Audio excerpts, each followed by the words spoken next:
Good morning, everybody. This is the Technical Advisory Committee meeting for February 14th. Happy Valentine's Day, everybody. If you don't have dinner reservations tonight, don't even try. It's pretty much impossible to get anything right now. You can, it looks like we've got a pretty good group here today. I hope everybody got the email and the packet that went out.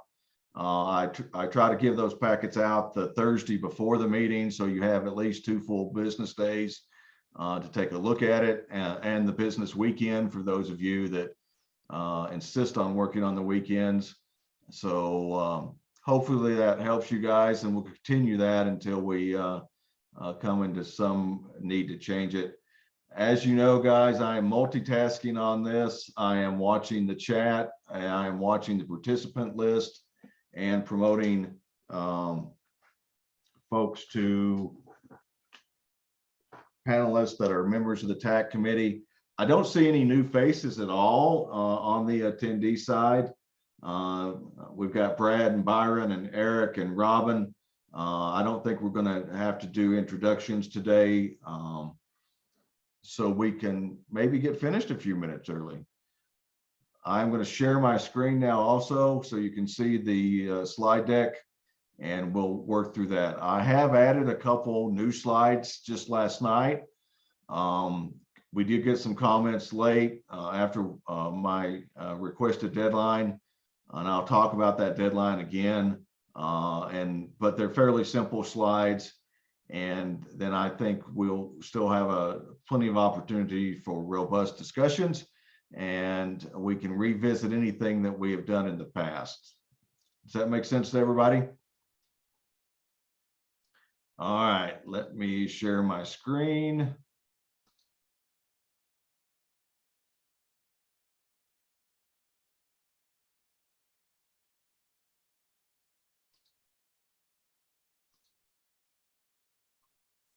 Now, when I share my screen, I lose all you guys' faces. So can somebody tell me if they can see the screen? Yes, you All can see right, it. thank you. Byron can see it. Thanks, everybody.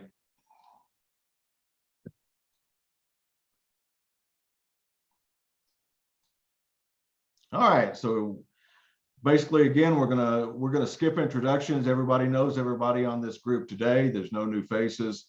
We'll quickly go through the guidelines, overview, and scope, and then we'll talk about some draft changes to the administrative rules. We'll take a look at the schedule again, and then we'll wrap up. Still looking for an architecture representative to TAC. I know that Margarita is also an architect, so technically we're covered, but there is an empty slot. If anybody has recommendations, I know that I've sent this information to a couple of folks already. I'd really like to get those in by the 22nd of February. If you have any questions on what the TAC is or does that you want to forward to somebody, let me know. I've got a little 3-page PowerPoint that I can send along to go that has more information. Like I said, we're going to skip introductions. I appreciate everybody coming in today. Looking at what we've got to do going forward is the schedule is getting pretty tight. It's starting to give me bad dreams. I won't call them night terrors yet, but that may come. You guys really, the TAC members are key to making this this effort work. So please take the time to send any changes to the administrative rules. I don't see any reason we can't meet our schedule yet, but just try to remember we've got to have this thing done, and we'll revisit the schedule after that. Priority time will be given to TAC members, but we will allow the attendees to speak. Just please raise your hand when you're ready to speak, and we'll call on you. Again, bear with me as I roll through the TAC member list and the attendee list looking for hands that go up. Okay. And again, for new members of the public, there aren't any, but there are a list of references there that can get you up to speed. I also post this video recording to the State Housing Board website under the Division of Housing as soon as that comes out. And then I'm also sending out the chat into the in with the next week's meeting.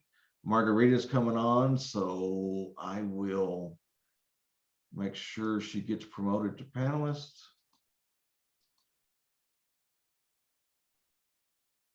All right, Margarita, I've promoted you to panelist. Welcome.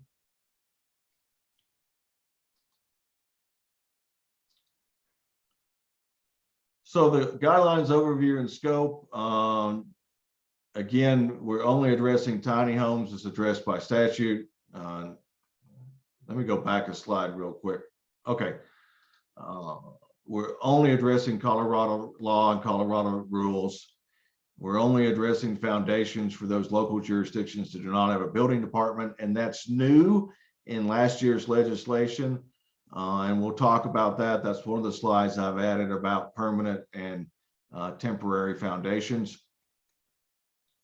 And then we also want to make sure that we are looking at the small production concerns with relation to tiny homes. They're generally smaller factories, the costs, the affordability. That's in 2432, 3328.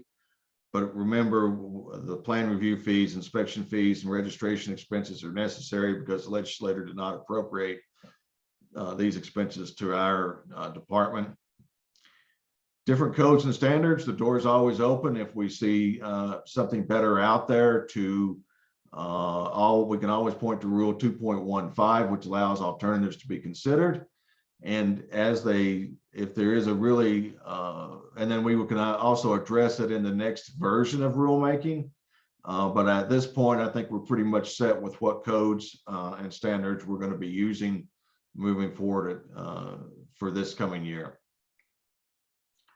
If you can, please make comments to me in the form which can be easily adopted to the administrative rules. I like strike throughs. That's why I send a draft of the in a Word document of the administrative rules. If you guys want to go in there and just mark it up the way that you think it should read, that would be best. If you just want to go in there and make comments on this, at this point, I'll take any comments on things that need to be changed, but please give me a reason on why it needs to be changed. And you can do that in a separate email to me. It doesn't have to be in this group.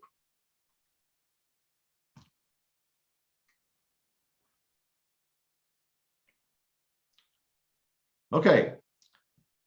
Again, our administrative rules is what we are talking about here. I see a phone number popped up. I'm not sure who it is. I will allow that person to talk. If it's a panelist, let me know and I'll promote you. Who's on by phone? Let's go ahead and figure out who that is.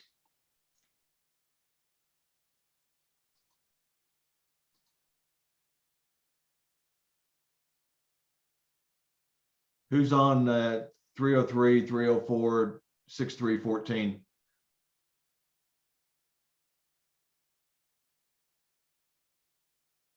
Okay.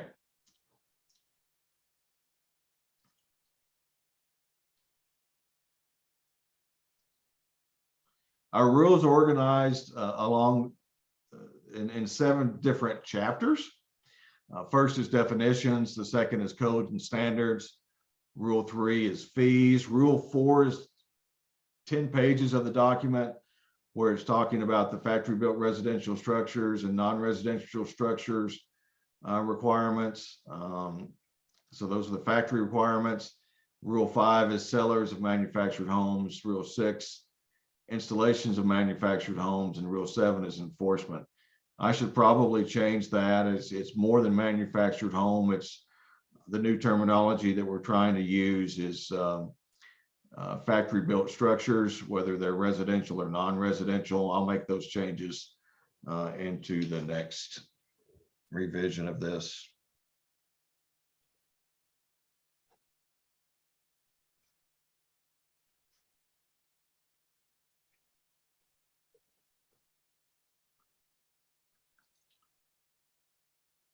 Huh. I wasn't quite ready for that slide. Let me, okay, I'll come back to it. So here's kind of where we are. And again, we have moved beyond just tiny homes. I want everybody on the TAC to know that we are now talking about anything in the administrative rules to do with any factory built structures, residential or non-residential. We need to make sure that we've got the wildfire mitigation changes in there. We need to make sure that we have any changes to the overall certification or registration process for factories. Everything's open now for comments in the rules. The tiny home industry has sent us a lot of comments. We spent the first series of meetings on this, but we are now into the general administrative rules that need to be changed to go forward for the next year.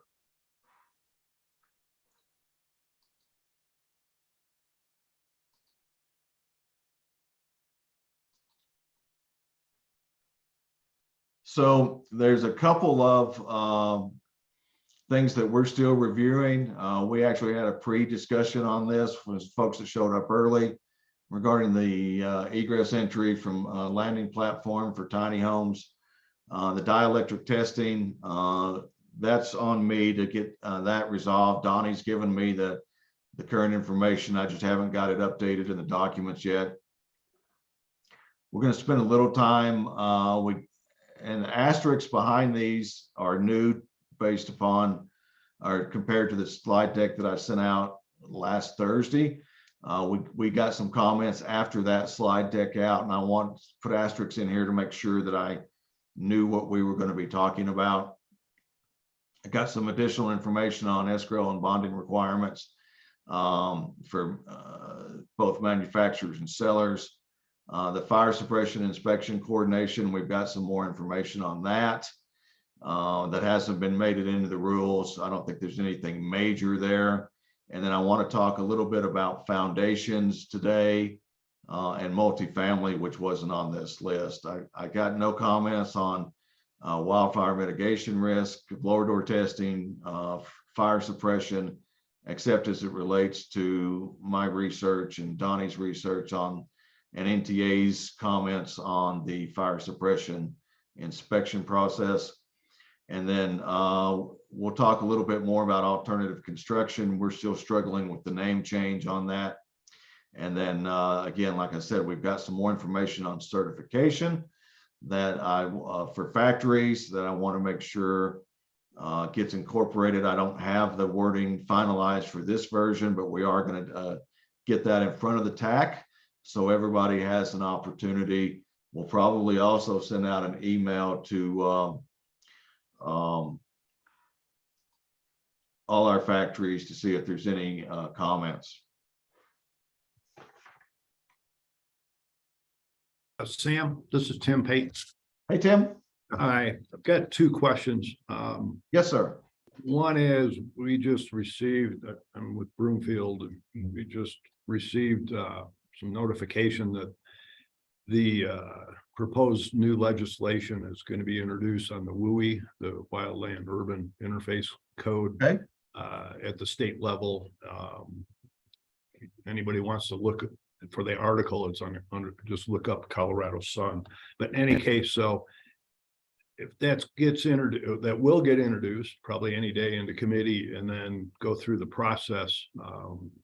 My guess, if I was a betting man, that it's got pretty good likelihood of getting passed, which sets up a state energy or a state wildlife WUI group at the state level to determine local jurisdictions that would need what part of their community would need to comply with WUI. So I know we're going to have all of our work done here, but my assumption would be if that does make it through, then your group would have to figure out how that's going to come into play with the Division of Housing and possibly have the TAC look at that again. And a similar question with the State Energy Code group, which I sit on, and that's moving forward to get the new EV ready and PV ready, electric ready in place for enforcement from all the jurisdictions. And in that language of that legislation, it appears to me that it also says that the Division of Housing, which I assume is the TAC, would need to review that and figure out how that's going to interplace. So that's kind of two questions in one. And then maybe a third question is, can you remind me how your group reviews whether residential fire sprinklers are required when it goes and you certify something, to be put into, say, a community, that whether or not they've amended out the sprinklers or have sprinklers? Thanks.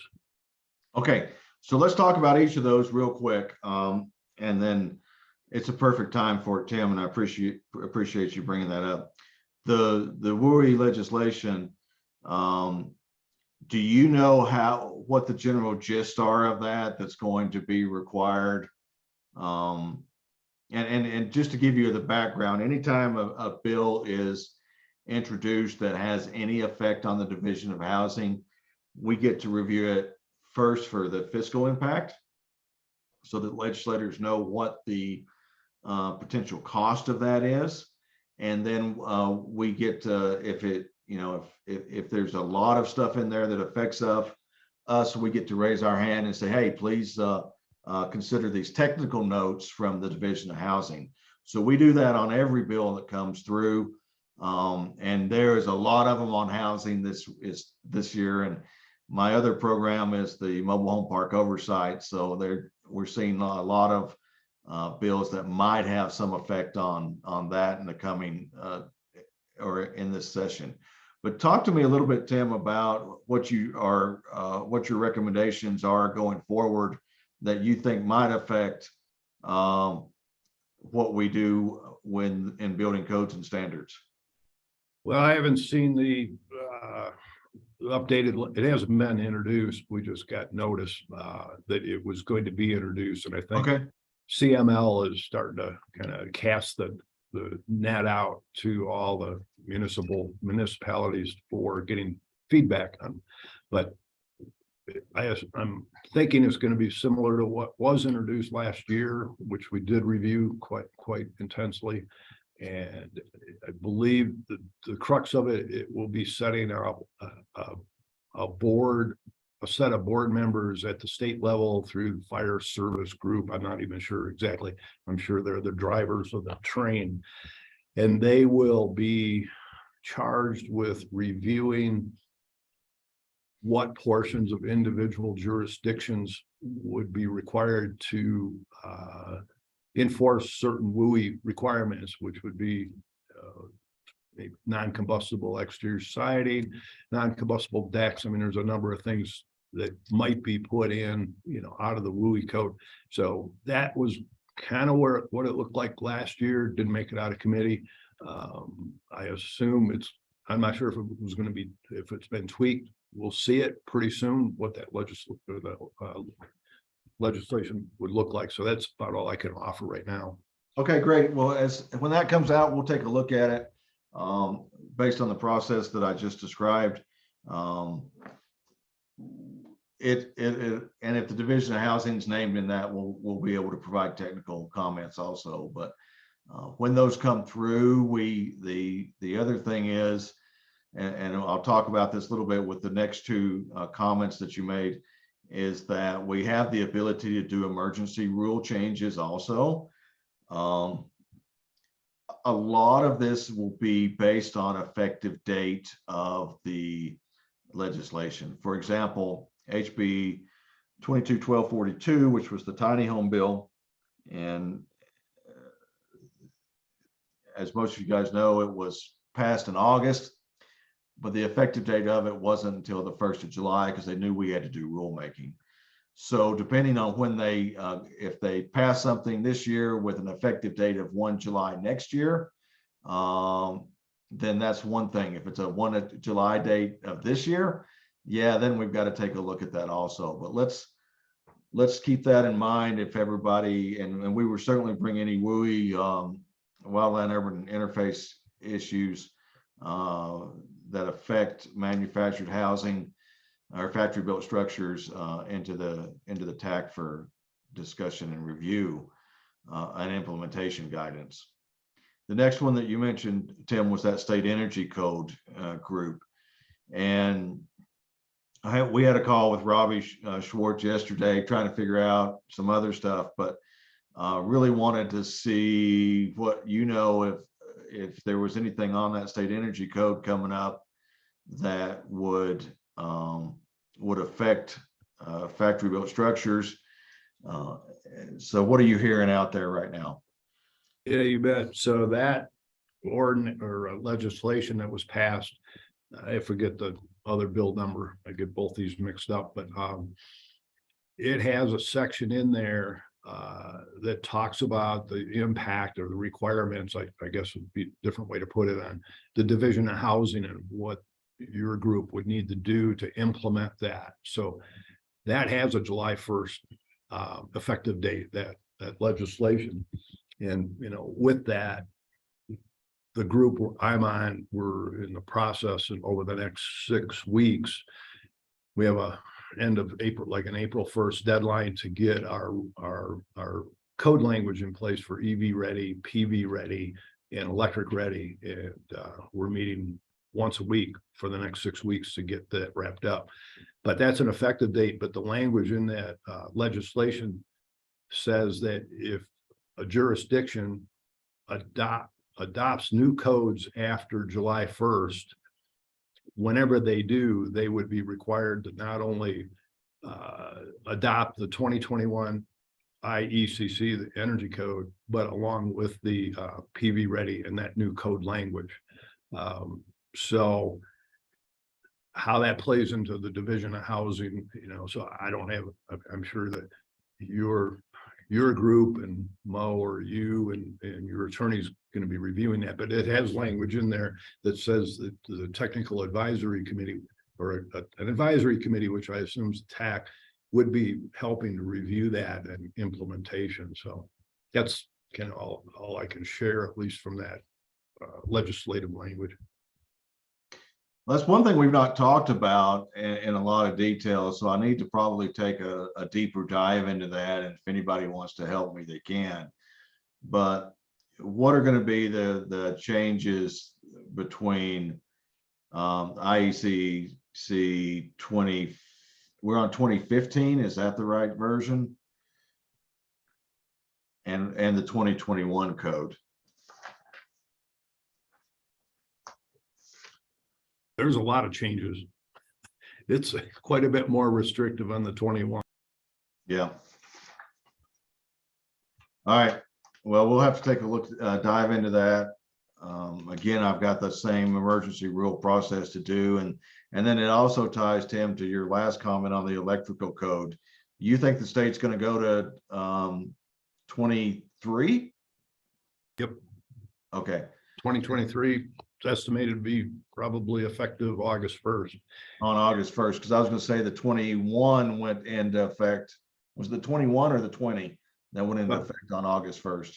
The 2020 electrical code is what's currently adopted at the state level, and they're on a different 3-year cycle than International Code Council. But we have wording already in our rules that allow us to implement the latest state adopted electrical code, and we actually give manufacturers 180 days to implement those code changes. So you factories and that are online, you may want to start thinking about that. We'll probably get out a notice. Maybe what we should do is send out a pre-notice that we expect the state to go to 2023. I don't know if anybody has a summary of the major 2023 changes that would affect factory built structures, but that might be something we need to take a look at also adding. And then if it goes into effect August 1st, then factories will have 180 days from that day in order to implement.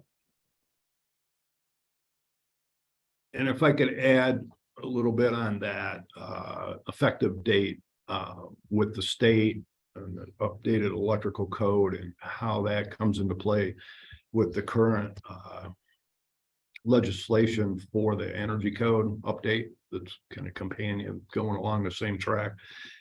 The way that code language or the legislation language reads is that when a jurisdiction updates any codes after July 1st, you would need to begin enforcing the new state energy code. And the way that language, and this is what was brought up in the energy code group, is that action by the state updating the electrical code would kick in that requirement, because Broomfield's the same way. We have the same language, and a lot of jurisdictions have the same language as what you just referred to, is we just we enforce the latest as adopted by the state. So I don't have to go back to city council in the off years than the regular code. Now, with that being said, Adam Berry, who's overseeing that group, the energy code group, is working possibly to try to get that modified through another energy legislation that's going to try to go through to get that possibly clarified, that trigger would not be in place for the electrical code update, only when you just do it like a regular update, like Division of Housing would do through rules, or same thing with me with Broomfield, where I'm going to council. So at this point, you would have to start, but that's something I think from your standpoint, Sam, your group would have to be consulting with the energy code group and their attorney, like Will Tour and Rick Garcia, I think, so I don't want to speak the legal language of, I can just share from the energy code group where that is on the table, and that's all public, that's not anything private from the state energy code group. Okay. Thank you. Donnie, you've got your hand up. I am struggling with getting some of my TAC members into panelists. I just saw Tracy, but for some reason I can't see the rest of my list. Donnie, why don't you go ahead with your comment? Yeah, so kind of backtracking a little bit for the wildfire mitigation. One of the things that we had discussed with the wildfire mitigation is kind of treating it like the fire suppression system. We currently only require them on the review if it's required by the local building department. So we would treat it kind of like the fire suppression system. But one of the things that we thought of was creating a little 2x2 insignia, kind of like our little inspection only insignias for the wildfire mitigation requirement. So let's say that a home was to be required to comply with the wildfire mitigation, or a builder wanted to build a home that was wildfire mitigated compliant. We would place that label with whatever code that it's compliant with on that structure, almost like a little foot tag, the foot tag for the insignia on the structure underneath the cabinet, so that whoever has that structure knows that it meets a certain wildfire mitigation code requirement. The only issue that we can think of is that right now, since there's not a state adopted version of it, that each jurisdiction has their own version of wildfire mitigation. Let's say it was for a specific location, we can put that location on that label. So let's say it was in Larimer County or Park County, or another jurisdiction that has wildfire mitigation requirements. We would put that county's adopted code on there for that tag. And then if we do get to a statewide enforcement on a certain code, any home that goes to those jurisdictions would be compliant with that version listed on that tag. Tim. Thanks, Donnie. Yeah, thanks, Danny. I mean, that's a good point. I don't think it's going to be as easy as just by countywide, if this new legislation goes through, because what I saw, the language I saw last year, which probably is going to be the same, it's going to be this group at the state level that's going to look at the jurisdiction and decide what portions. So in other words, if you have like a subdivision, that is up against open space, grassland, of course, was the big issue with the Marshall Fire that we unfortunately went through a little over a year ago. And so it's not, if they come into Broomfield, they'll say, well, this outside edge of your jurisdiction will be WUI required and not in the entire Broomfield, as an example. That's how I'm understanding this is going to be set up. Yeah, I guess, I think in that scenario, either way, if it meets let's say it doesn't meet the WUI, right? We would label it that it meets the WUI, so I think it would be okay, unless there's specific requirements for, I guess, the surrounding area that may limit that, unless they go with the most strict requirements of WUI and then build to that. That can be an option as well. But yeah, that's something we have to think about. The other thing too is the blow order testing. So currently we have two options for the blow order tests. One option is you comply with the ERI and then meet the testing requirements for your blower door test.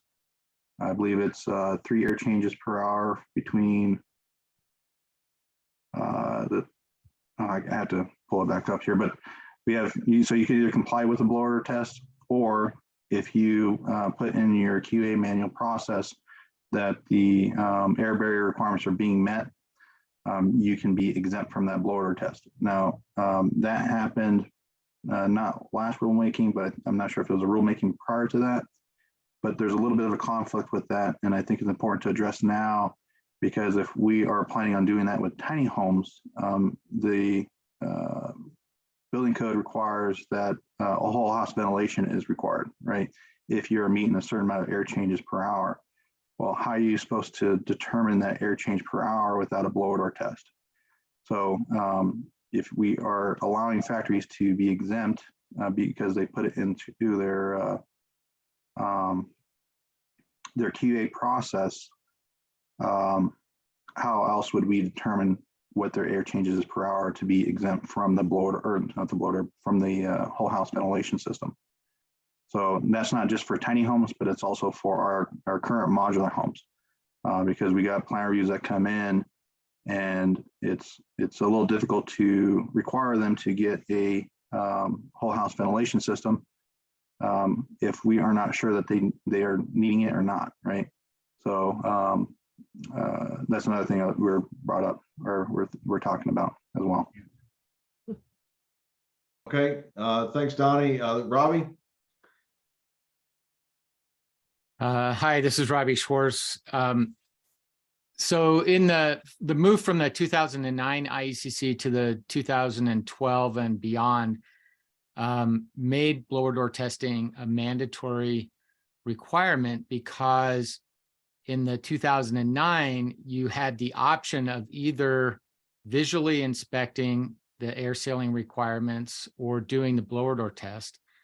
And it was found, and the reality is, that you can't visually look at a house and tell if it's going to meet the air leakage requirements there.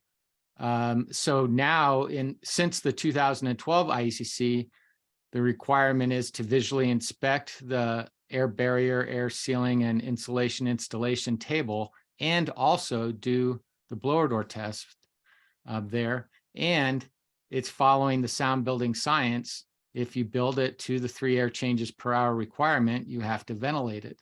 So I would recommend that you follow the code and do the visual inspection and do the physical test. Now, with units that are being built in a factory, you can there is precedent through a program like Energy Star where you can set up an inspection protocol at the plant and in essence certify somebody, an approved third party in essence, at the plant to do the visual inspection portion of it. But that doesn't get you out. It shouldn't get you out of the need to actually do the blower door test when the units get on site, especially with units that are bigger than tiny houses, because that connection between whatever foundation a dwelling unit's going to go onto is going to create significant potential air leakage that you're never going to see at the plant there. So that's just my 2 cents. Okay, Robbie, thank you. Tracy? So I'm gonna come to you guys a little naively on this. Obviously, this is some new territory for a lot of the tiny house builders. And so what I heard you guys saying is the blower door test, right? If we put it as far as our QA process, where they'll come in and test the air exchanges, right? The 3 per air, whatever. You're saying if we include that in our QA process, that Robbie, and clarify, fix me where I'm wrong here, but that excludes me from doing what if I do that? Here's my issue. I called a couple of companies last week that were listed on the state of Colorado site that does this blower door testing. And when you don't have ducts, I had 3 companies turn me down last week to come in and do a blower test on a tiny house. Okay. So this is where I'm at. Do you have a referral? Who do we call? Who's going to come and do this blower test? I don't have ducts. The only penetrations in the house are the vents for the washer and dryer, or for the dryer. The only other penetration is the hood vent in a kitchen. And that's only required if there's gas. There's not one required if it's electric, right? At least that's, per what we used to operate. And so where's the other vent? Where's the other penetrations unless we put an air exchanger? Otherwise, I don't think there's any other penetrations besides like plumbing stuff, right? So I invited a couple of the companies that are listed on the state of Colorado site, and nobody's calling me back. And the ones that I did get to talk to don't know how they're going to do it. So guide me on that. Give me some expertise and guidance. I'm hoping maybe Donnie or Robbie or somebody can help me on that and send me in the right direction on this. Yeah, I'm happy to help you. I don't know if it makes sense to go into the details here, but just from your quick conversation, there's confusion between duct leakage testing and blower door testing.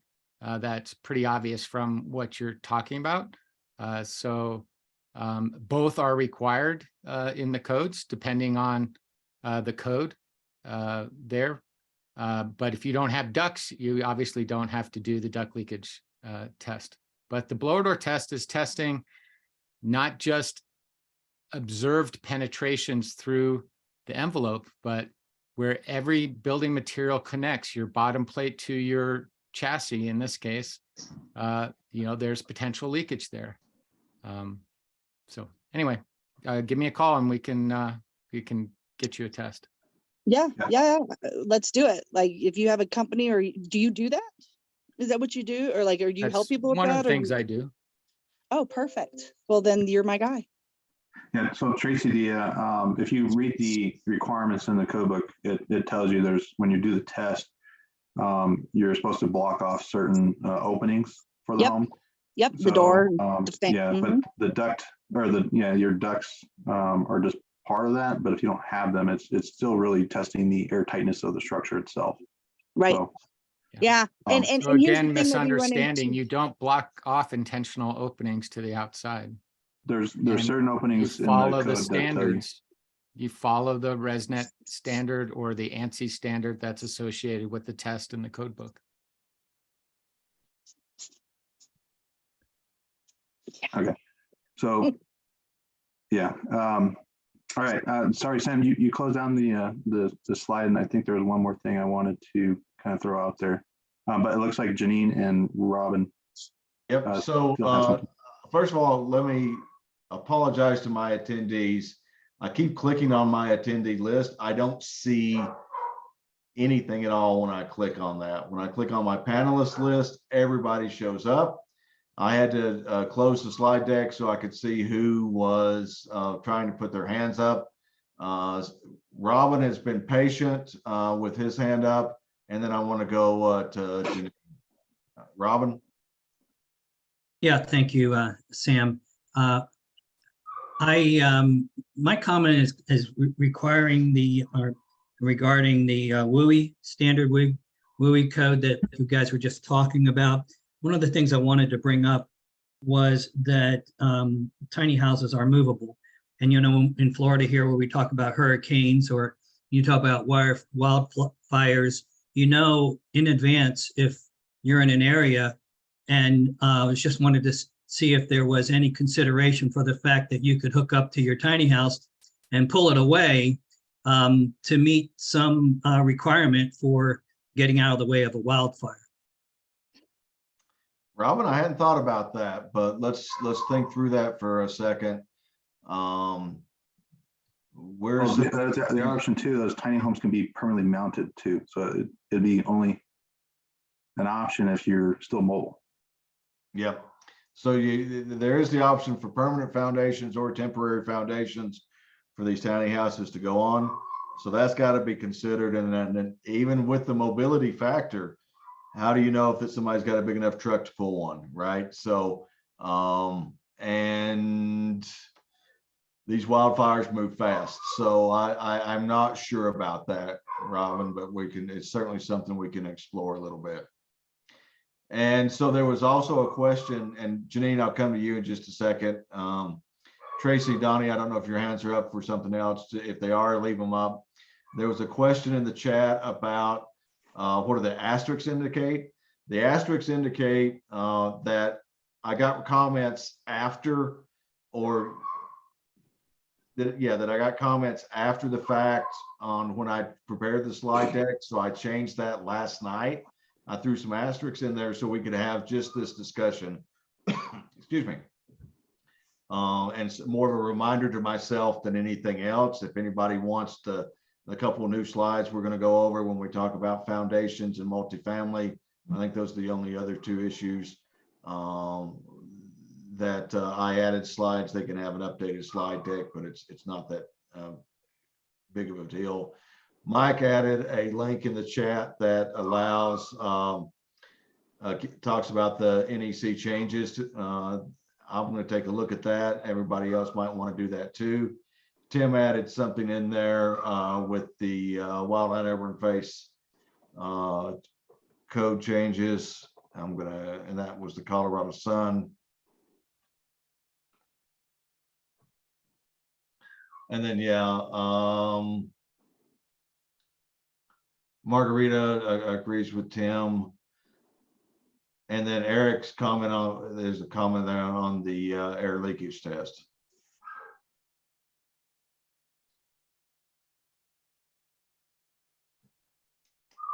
And that per code, the tiny homes are going to require a 30 cubic feet per meter continuous ventilation, which can be provided by a single high efficiency exhaust fan. Okay, good. Thanks for using the chat, everybody. All right, so my attendee button still is not working. It shows 7 people, but when I click on to see who those are, it just shows Robin. So I apologize for that, guys, but if there are people that are listening, I think you can still comment in the chat, and then I don't know how I can allow you to talk or to promote you to panelist if I can't see you. I apologize for that. Let's go back 19. to, I'm sorry? I see 19 that are in the meeting right now. Yeah, I see 12 panelists and I see 7 attendees. There we go. Yeah. Breakout list, so that's a total of 19. But when I click on panelist, I only see 1, 2, 3. Yeah, I only see the 12. But my attendee button shows a phone-in listener and Robin Butler is all. And I've done basically everything but shut down the Zoom and reset, so I apologize. Janine? Okay, back to Tracy's comment about not being able to get blower door tests or even duct leakage tests. We're having to amend out that provision or put it on a phased approach in a policy paper because there is nobody that will come to Park County and do these tests. We've tried and tried and tried. And we don't feel like it's right to do an unfunded mandate trying to get a blower door test or a duct leakage test to make these builders do that when there's nobody here that has the qualifications to do it or will even come into Park County to do it because they're so busy elsewhere. So we're having to phase that in.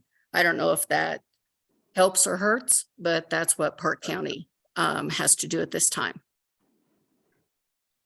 I know some of the folks on that are discussing all the energy updates, and Tim, this might be a good comment for you to share with your group too, is that we may need to look at incentives to for startup companies that are wanting to do blower door tests for energy efficiency.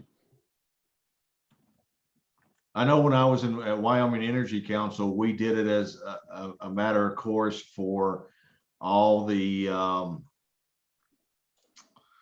LEAP program, low income energy assistance.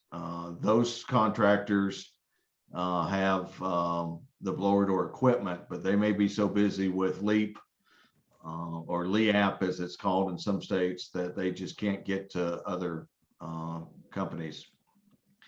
And I see, let's go to Donnie. Can you hear me? Yep. Okay. No, I just I wanted to see the slide one more time because I think there was one more thing I wanted to throw out there. Okay. But Robbie and Tracy can go again while. Let me come back to the slide deck, Donnie. Let me go through these hands real quick and then I'll go back to the slideshow. Thank you. Okay. I don't know who was first, Robbie or Tracy, but Tracy? I just remind everybody that with it being, tiny house industry, that there's a lot of firsts for everybody as you go down these paths. And as we, develop these requirements, and so far you guys have all been wonderful. I appreciate the comments from Park County just now expressing, that they're even having a hard time, right? Like that was my reality when I called multiple companies, even an energy efficient company, like I tried multiple things, and here's the thing. It's not that you can't, like, I know that somebody offered to help and I appreciate that help, but are you going to be there? What's the process? If there's a requirement for us small builders, there's got to be a process to follow to help us meet that requirement. And if it doesn't exist, or we're having a hard time, getting people to participate, then we need to take that into consideration as well. One of the things I just want to leave you all with this. If a tiny house person that's living in a tiny house calls an electrician or a plumber, most of the time they don't want to come out, just so you know. There's a lot of people that struggle with getting people, the minute you mention that you have a tiny house, whether you're working with a government entity, whether it's the DMV, whether it's even a commercial entity, right? Once you mention, tiny house, it's new for a lot of people, you guys. They don't know how to price things. They don't have processes set up for it.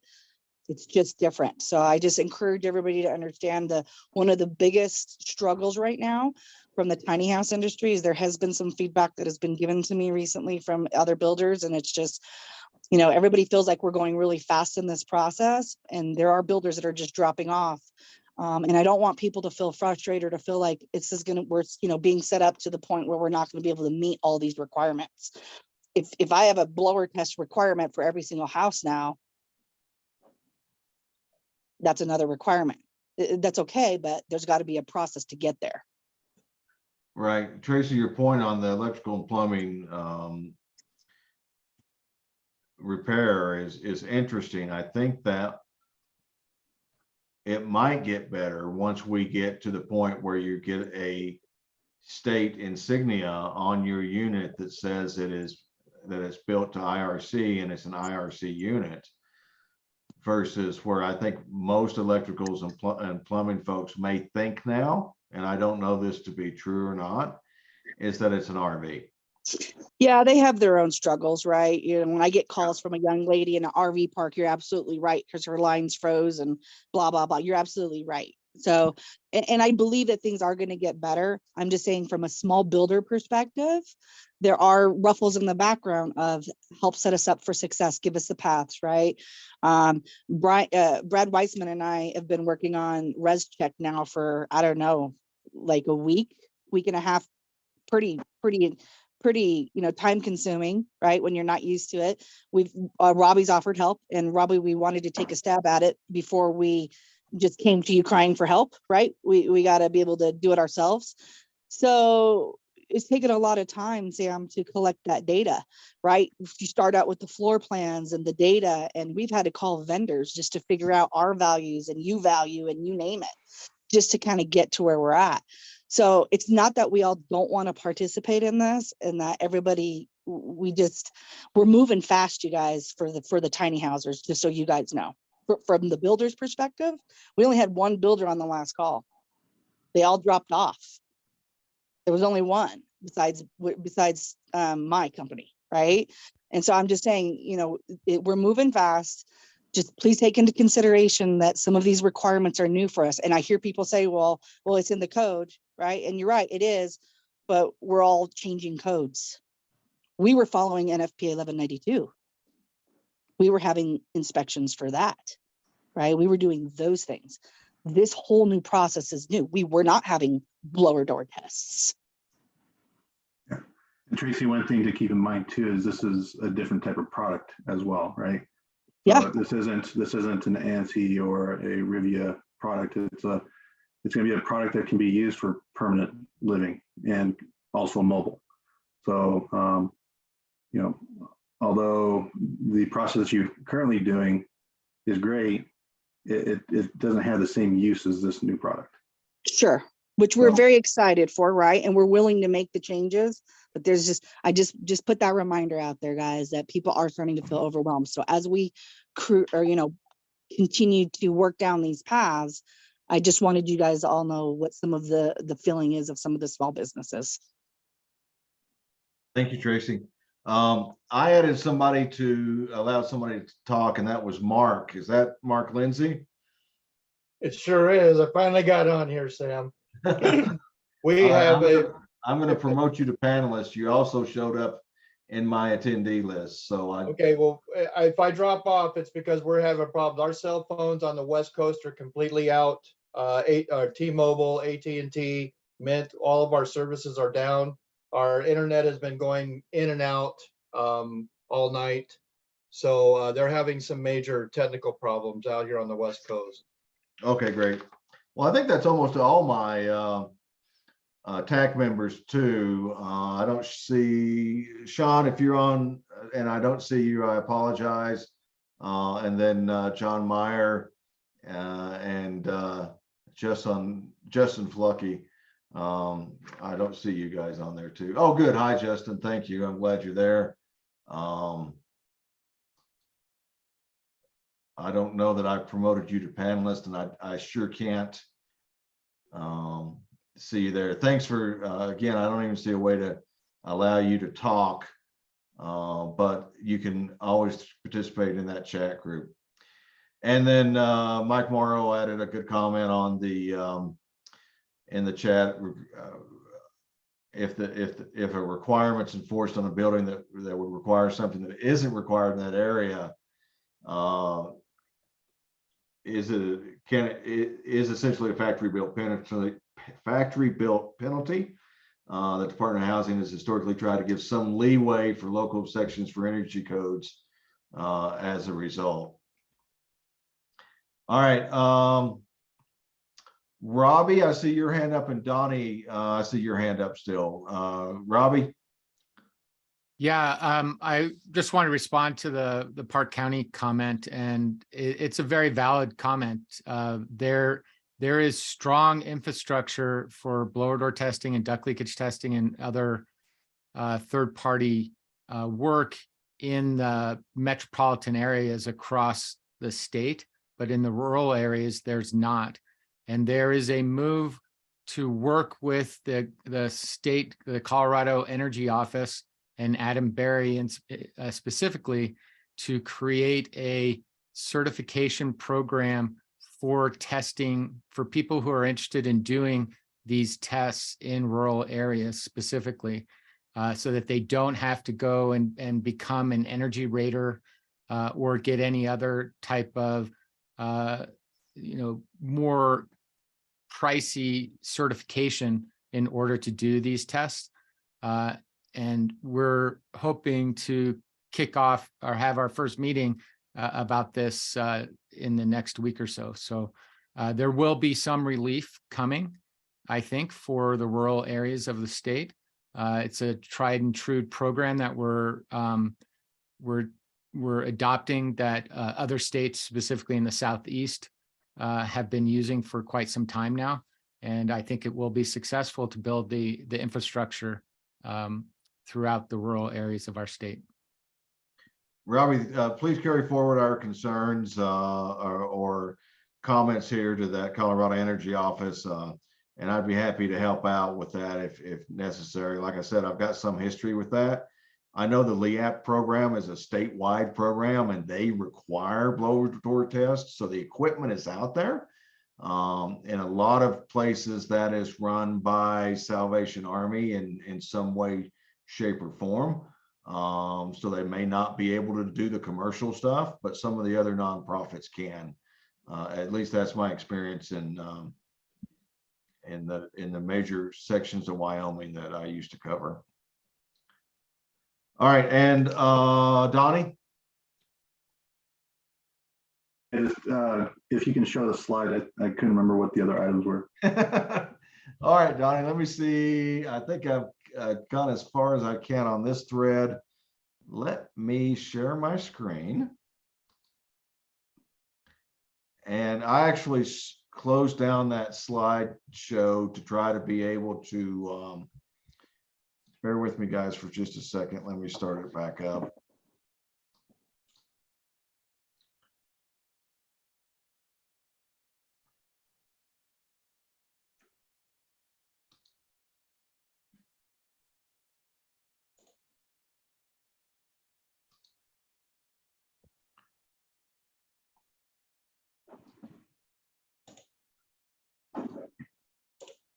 Okay, you guys should be able to see that now.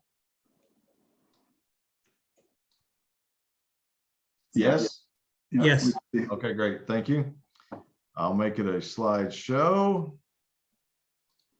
All right, I think we're back on that.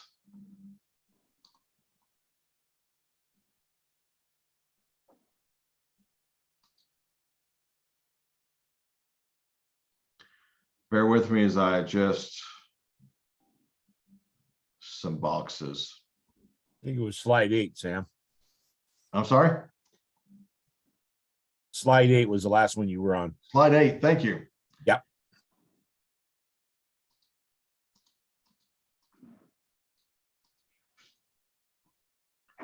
No, that was the permanent foundation one. That's one I added. Let me see. Let me go past that. Was this a slide, Donnie? Yeah. That's the one. I had the old version. Yep, you Yeah, got so- it. I added it up there, Mike. So Mike. All right, Donnie. Yeah, so the alternative construction one, that's a big one. So right now we have it as on-site construction items, which I guess, trying to pin down what we should call it. I think, at least in my mind, if we have it as on-site construction, it may be confusing to locals and also manufacturers of what the actual item is, because the intent is just their on-site construction items that deal with the compliance of the structure, right? But typically when we explain to factories what needs to be notated as an AC item, we always tell them they're not the on-site construction items. They are items that need to be completed at the site location for the compliance, right? So we're trying to figure out a good alternative to alternative construction because alternative construction itself is also confusing because in the building code, it says that alternative construction is just an alternative method of construction. It doesn't deal with the continuance of construction at the site location or the structure itself. One suggestion that I had was on-site compliance, was it OS or on-site built compliance items. So OSBC. We have OSC, which is the on-site construction. I think HUD has something like continued on-site construction or something like that. But yeah, if we can get that taken care of, I think we can get that out of the way. But also just a reminder that has changed. That definition has changed in our administrative rules due to the statutory requirement in 24323311. It's I believe it's A.7. It took out the portion that says shipped with the unit from the factory. It's a item shipped to the site location to complete the structure. So take a look at that as well. All right, I see. So that, Donnie, thank you for that. We are struggling with that name. Robin just threw a suggestion in there as on-site modular compliance. The other one that popped into my mind is on-site factory compliance. But yeah, we need to figure out what that is. So, because we're starting to not only update our administrative rules here, and this is an important part of that, but all the applications and all the instruction sheets that go with that, we're gearing up the team to do that as quickly as we finalize some of these names. I see a couple of, and somehow magically I found a way to also show my attendees. So I see two hands up, Tim and Nate. I wasn't sure who's first. Tim, you want to go? Nate was first. Nate, go first. Okay. On-site factory built compliance, to relate it to the name of the other program, just as a thought. And then I know we're all kind of having some conversations around this subject, but is this the time to talk about if we possibly want to consider adding an AC or on-site, whatever compliance sticker associated with it? Oh, I don't know if that's for here sure, or there. throw it out there. And so some of us have been talking about possibly adding I'm going to call it an AC sticker until we rename it. That's fine. To the process. Right now, I know, there's been dialogue about the factory built stickers are not installed at the factory because there's AC items that need to happen in the field. And so I don't know if, whereas, the local jurisdictions, they accept the AC items, right? Tim, I love your 2 cents on this. You guys accept the AC item inspections, but there's no approval sticker associated with you approving them. Typically, or, sometimes what happens is the FB stickers are not put on at the factory, waiting for the local U to possibly, complete the AC item inspections. And then there's kind of this back channel way to then get the FB sticker put on. The challenge is that the FB sticker has become known in our industry as the "it's all done" sticker. And so if if we did have an AC sticker, we would also then have an education challenge from the local standpoint that there's now this new sticker involved. So on a house, there would be 3 stickers. You'd have FB, you'd have installation, and then you'd also have AC. Just trying to figure out a better way to, if we're going to turn over some AC inspections to a local, do we then provide an AC sticker that they install once they're happy? Anyway, just a thought. Thanks, Nate. Tim? Yeah, thank you. Nate, good question. So from our jurisdiction, we haven't had a lot of experience with the ACs, but what would be helpful is to know what the AC includes. And for a couple of examples that we have had is the exterior stair and landing is typically part of our review and approval. But an example, say, of an air conditioner condenser that is shipped inside the unit and brought, and of course you can't have that installed in the factory, but that's called part of the AC. So that's been a struggle that I've had. And if there was something that says this is what the AC includes, then that's getting inspected, by the final third-party inspector, and then my inspectors would be looking at anything outside of that. There isn't really a lot other than stairs and landings that, other than the hookups to the, the plumbing and underground plumbing, et cetera. I think maybe Donnie can add a little bit to that. The DOH they've dramatically improved over the course of the last 2 years what their AC letters look like.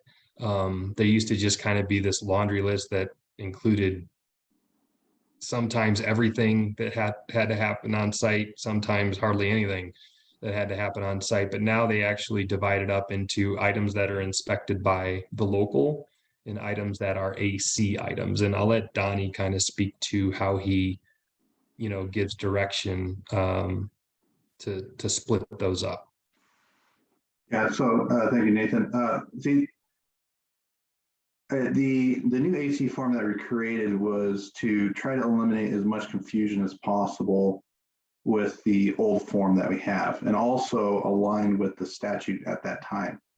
So if you read our statute at the time that we created the form, the wording for alternative construction were items that were not completed at the factory that were shipped with the unit from the factory to the site location, right?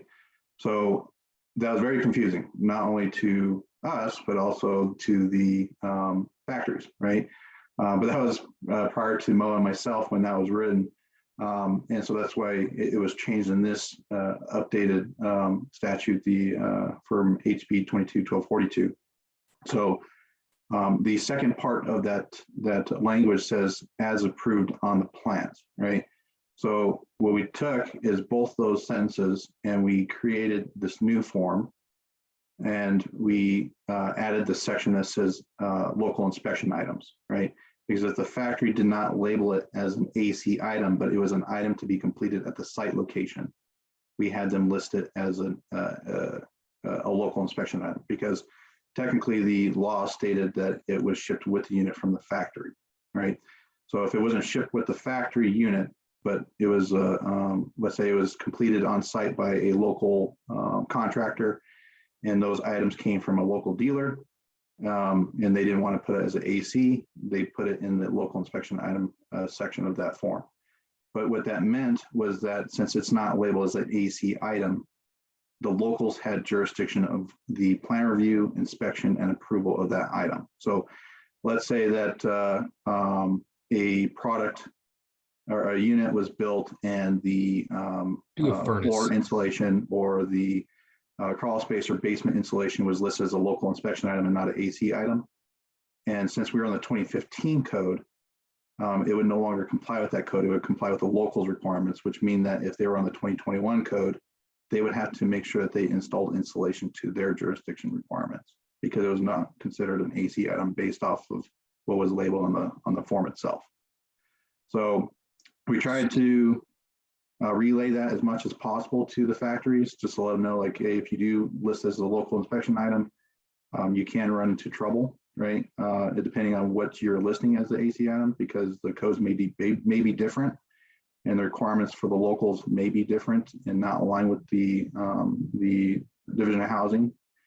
And so, but for the most part, I think everything was cleared up, and the factories did list the majority of their stuff as AC, but they're once in a while were listing things as local inspection items.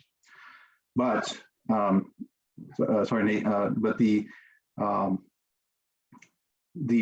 is going to get updated again, and that's because the new statute does not specify items shipped with the unit from the factory.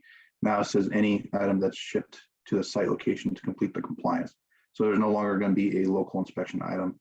If there are items to be shipped to a site location from the factory or from anywhere in the surrounding locations to the site location, it will need to be listed as an AC or whatever term that we come up with, so that the locals and us at the Division of Housing know that there are still items that need to be completed at the site location for the completion of the compliance of that structure. And to clarify, like on the item that you listed, which is a great example, I think the like crawl space insulation. So in that case, it almost has to be listed as an AC item if it's going to be included in the res check energy calculations that you guys review. If it is listed as a local item, then that actually passes that'd be super weird to run a res check on just a crawl space without the house above it. But all of a sudden if you list things as local items, you end up in a secondary or, review process associated with those items, just like a foundation would be and things like that. And so, there's certain things that by default are local, but there's certain things that can fall on either side of the fence. Yeah, and so that's what was, although we were trying, the intent was to clear that confusion up, but the law on the way it was written, it still made it hard to do the review, especially if they did list something as a local inspection item. Because let's say that they put their mechanical units, right, as a local inspection item, right? Well, we're already looking at the mechanical unit for the compliance, but they listed as a local inspection item. Well, now they're going to have the locals look at it because they listed as a local inspection item, right? And so I'm happy that that changed, because it helps with that, eliminate that confusion of who's doing the review, who's doing the approval. Because when we stamp our plans, we stamp all the sheets for the plan set, right? And we put one stamp on the cover letter for the spec sheet, right? But some locals, they just take our plans, they put it part of their permit process, and they call it good, right? They say, well, okay, we'll take care of the foundation and the utility work, but they don't see what's on the spec sheet, right? So like a furnace, for example, because you're doing the calculations, you're doing that review for compliance, is almost always now going to be listed as an AC item. The hope is that the local, because locals always, if you're going to do a furnace install in a basement, I've never run into a local that doesn't want to inspect it. But from a standpoint of, if it's an AC item, they're either going to have to accept the entire AC slate of inspections if they want to inspect the furnace, or they don't inspect any of it. And Yeah, so if it's an under AC DOH. item, if it's an AC item, it's within our jurisdiction, right? Right. So they can't alter it, alter its approval.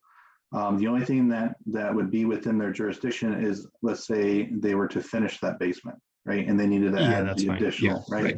right. So that would be the only time that they can do that, but only to the portion that they're making the connections for the finished basement portion, right? And then I would like to hear from Tim or Tracy, if that scenario that I just described, you have a house that's, got 6 or 7 AC items, things that you guys are kind of used to looking at on modulars, basement installs of furnaces, crawl space insulation, things like that. Do you think there's any issue with requiring the local to inspect all AC items if they want to have inspections on furnaces and basements? Because they won't have that. They can't just do one off. It's all or nothing, and as of now. Okay, so do you want me to wait till I'm called on, Sam? Nope, go ahead, Tracy. You were next. Okay, so here's, just so you guys know, there are tiny house builders in the background right now texting my telephone, all freaking out, just so you guys all know this. So here's what I'm going to tell you guys. When you guys talk about basements and crawl spaces and those things, you guys are blowing our minds because we don't have any of that. When our tiny houses leave our shop, it's completely done. So the first thing I took notes on was, holy crap, Tracy, you and the other builders better go figure out what's on this AC list. Okay. So when you said FB sticker, you're talking about factory built. That's the sticker Yes. that you get from the state of Colorado that says, hey, this house was factory built to the state of Colorado's standings. Okay, great. Then we know we have the installation process that we're all, we know that there's a process to have it installed professionally, right? That installer pays their annual, $200 fee, blah, blah, blah. There's a process for that. Now you guys are talking about these local inspection items or these ACs, and this is all new to me because I don't know what you're talking about as far as items shipped with units. So Tracy, When we let me, ship unit, yeah, let me- talk to me. What's on let that me see list? if I can clarify fairly quickly for you. So the administrative rules cover everything on factory built structures, right? And a lot of these modular units are going to go on for a modular home, they go on a foundation, right? Yep.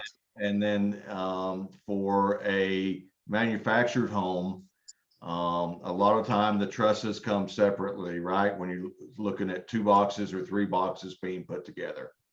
And then so those have to go on, and the roof section has to go on, and that's done on site, right? Because you can't go down the road with that in place. So that is still part of the home that needs alternative construction or on-site construction or whatever it is to make that unit whole. Yes, sir. We expect tiny homes to not have to deal with that. I'm sitting here struggling also. I can't think of anything on a tiny home that is going to be AC. And I had a discussion with Mike on Friday, Mike Morrow. Some of their units ship complete, and they put that factory sticker on at the factory if there's no AC items, and then it goes straight to the site, and there's no AC items. And you guys, we talked about this last week, and you guys being the tiny home guys, please don't freak out.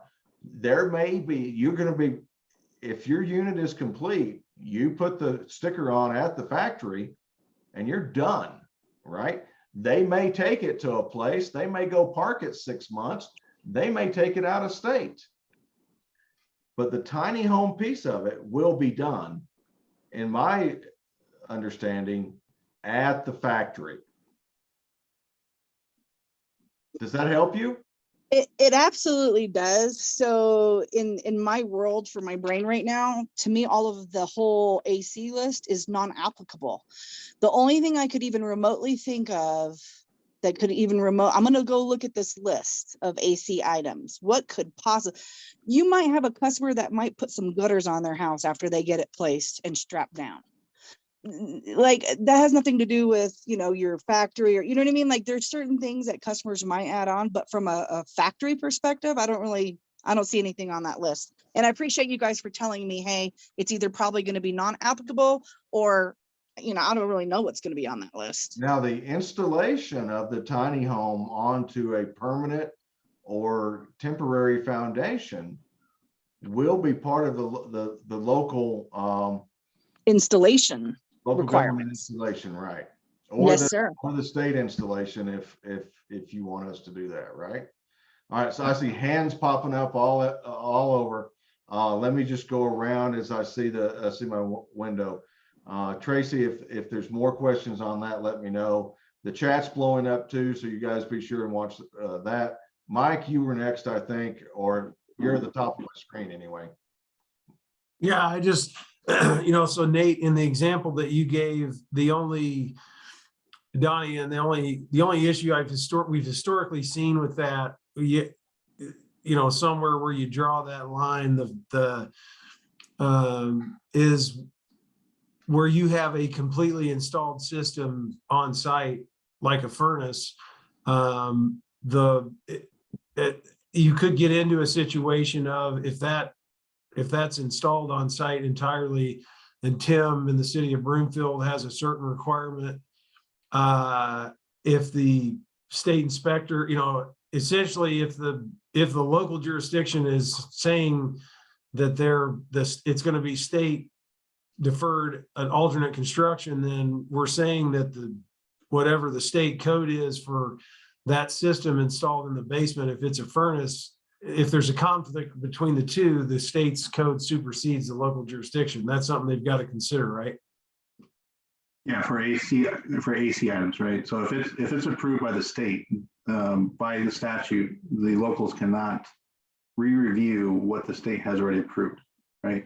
If the state had a problem with it, right, they can, or not the state, if the locals did have a problem with it, they can bring it up to our attention, right? Maybe we did the review and there's something wrong that they spotted, right? They can let us know and we can take a look at it, but they cannot disapprove that plan and re-review that plan. No, I'm really speaking more to the, the nuts and bolts of where I have seen historically that be a conflict between, what's built in the factory and is at the inspection point. Because if you're saying that the state is taking ownership of the furnace installed in the basement, and it's all the work is done on site, which is technically in the city of Broomfield, and the furnace is being installed. However, you've deferred that as a part of the compliance of the factory built building. Then in the end, if the local guy sees the installation, if there's a requirement locally, let's say code wise, then the state code supersedes because you've deferred that as a part of the compliance and the construction to the state.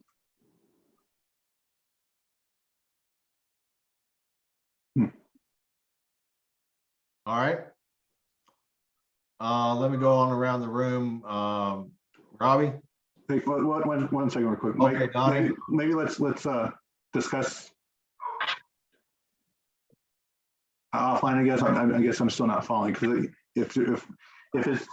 if you're doing a furnace at the site location, right, that is a choice that the factory made to do, right? So, but as long as they list it as an AC item, it falls under the Division of Housing rules. So it would, in either case, it's under our program. So whoever does the inspections would have to do the inspections to our approved plans. Right. Okay. Yeah, That's the way I see it too, Mike. I agree with you. I'm just saying that in the past, some of the local jurisdictions are not, I don't think, aware that they are ceding the authority for that, basically the code jurisdiction, when it's completely constructed and installed on site. When they sign that letter that they're deferring, that can create a conflict. I see. Okay. Yeah. Yeah. So that's just part of our outreach that we got to Yes. do. Yeah. Right. Yep. Donnie, let me give me just a second. Mike, I agree with you. And we spend every week with at least one or two locals trying to straighten that out, right? Because of the turnover. We do a full day class on tiny homes for example, or our code updates with the Colorado chapter of the International Code Council. But it's voluntary on what they pick as far as their education. I've spent the past 2 months trying to get an updated list of every local jurisdiction chief building official so we can push information out. There's a lot that goes on behind the scenes on trying to educate the local governments on that. And then you have the local governments, and sorry, I'm not venting. I'm just trying to let everybody know. You've got a lot of local governments and even counties that have no building department. And then it's like, or they're using a third party to run their building department, right? And trying to educate all those. So it's a big task, but we don't mind calling a local government, if you were putting in a furnace in a basement on a modular, and the local government comes back and says, yeah, this needs to be to the 2021 IECC.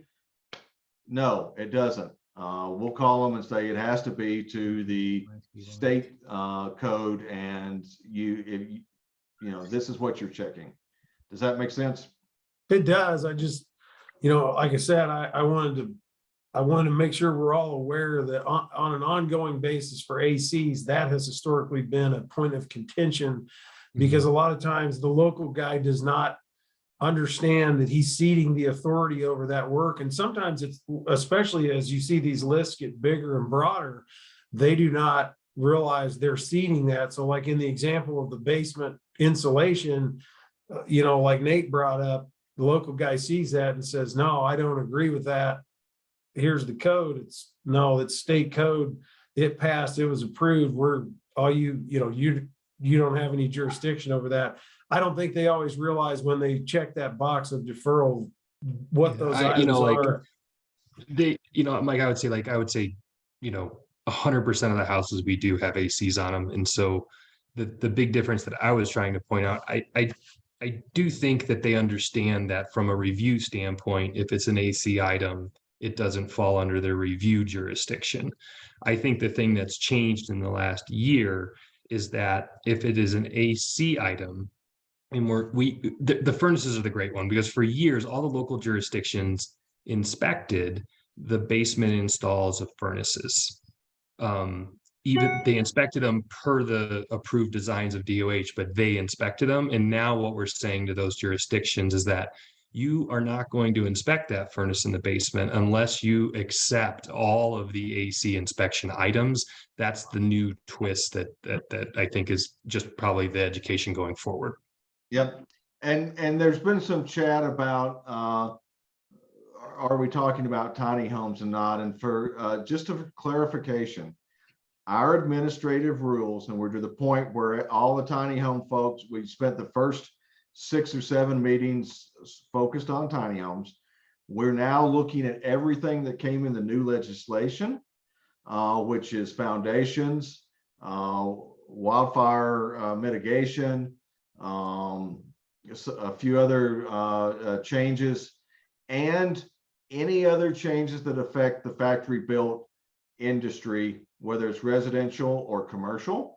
And so, like I mentioned, now is the time for the modular manufactured housing and commercial side to start raising their hands and see what rules that they want to change to.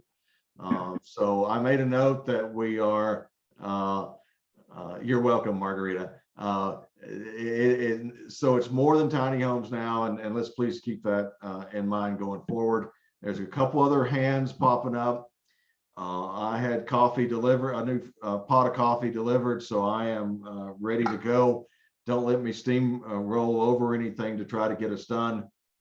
We can go till 11:30, but I don't think we're going to take that long. I don't remember whose hand up was next, Mark, but let's go to you. Thanks, Sam. Hey, I got 2 questions. One is to Tracy, one is to Donnie. Donnie, if the homeowner decides that they're going to do a heat pump on site and it's strictly underneath the homeowner, that's still on the AC letter, correct? Yeah, because that, whatever, this is one part we try to explain as much as possible, because it's something that comes up quite often, right? Because it is part of the compliance of the structure. Who does that work is up to the factory, right? If the factory, wants the seller to do that, or agrees that the seller does it, or agrees that an installer does it, or agrees that the homeowner does it, that's an agreement between the contractor or the person that's on site and the factory. But at the end of the day, the factory is still responsible for that item being completed, right? Because it completes the compliance of that structure. Now, I say this because we run into this quite often. I'm actually dealing with another factory right now for, I think it was insulation that was there's a little contract or like a little agreement that comes with some of the plan reviews that say that the homeowner takes the responsibility of installing insulation once the home is installed, right? But then the homeowners don't know that it's part of the compliance of the structure. So when we go out and do the inspection, it fails, right? And so we've even run into homes that it's been CO'd. This is where there's no building department, right? The home's already occupied, and we did an audit and actually went into the crawl space, and there was no insulation at all. And the homeowners living in the home, and they're like, yeah, we didn't know that there was supposed to be insulation down there. And when you look at the record, the homeowner is the one that signed the letter saying that they're going to put the insulation in the crawl space. So it's a big thing, but yeah, it doesn't matter who does the work at the site location. At the end of the day, the factory is responsible for making sure that it gets done, right?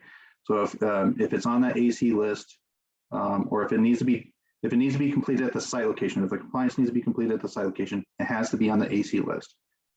And if it's on the AC list, it's going to be something that's going to be inspected by the Division of Housing, local jurisdiction, or a third party. And I will also say that we have a huge consumer education piece that we're also trying to address, because the buyers on a lot of these, not a lot, you know, but there is a handful, have no idea. They bought a home that, and I've told this story before, and it alludes to what Donnie was saying. A buyer buys a home from a seller out of state. The construction is in another state. It gets here, the seller has not only sold them the home, they've also sold them a 2-car attached garage, and whatever else. And it heads south, right? And when it heads south, they call us. And then that's when we're trying to sort out, you know, what's AC, what isn't AC, and they don't understand. And so we will continue to try to educate the consumer on that also. Sumit and Robbie have been very patient with their hands up. Let me go to them next. Mark had one more question. Okay. Oh, this one's to Tracy, Sam, and that was a great Oh, explanation. I'm That's where I was sorry. gonna- Yeah, I wrote down 2 questions. And I skipped. That's no problem. I was But that done was with a it, Mark. I'm great sorry. explanation, because that's exactly where I'm headed with Tracy. Tracy, when you guys sell one of the tiny homes and you guys do you guys provide the materials for like a carport or and I understand that not all of them are, but some of these tiny homes are permanent. I mean, these people bought the land, they're putting a tiny home on it. Is that carport or garage or whatever part of that tiny home at that point? If that is the case, then as Sam explained, this would be underneath an AC. No.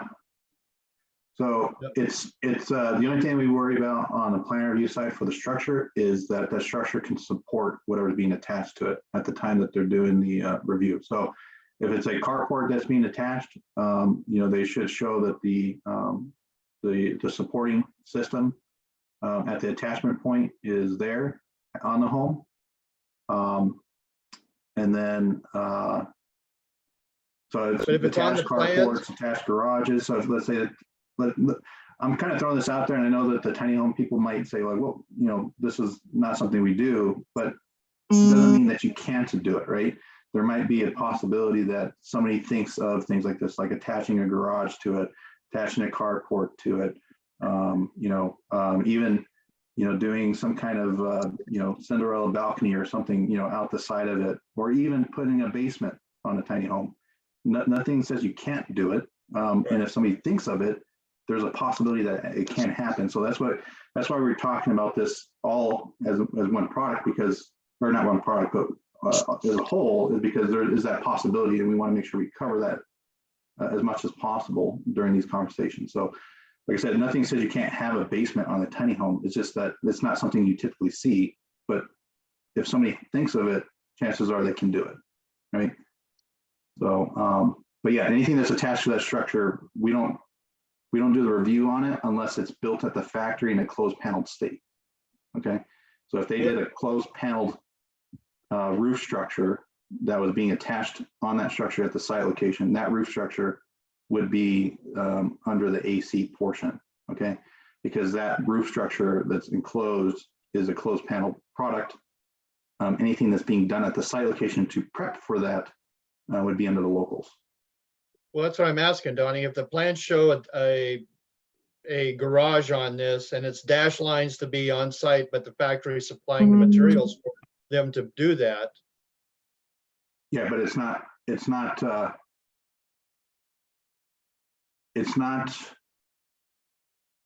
nothing to do with the compliance of the structure other than the attachment.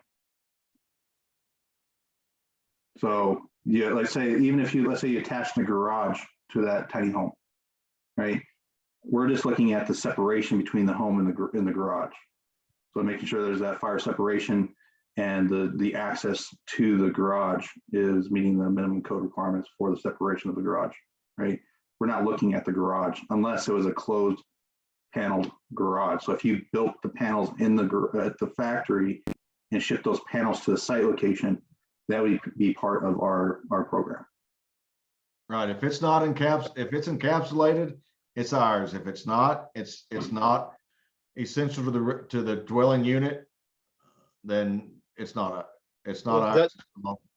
Yeah, that's what I'm trying to get to, Sam. Basically, if I do a wall panel and the only bay that's still open is where I make my wall-to-wall connection at that point, then basically the rest of the wall is closed construction.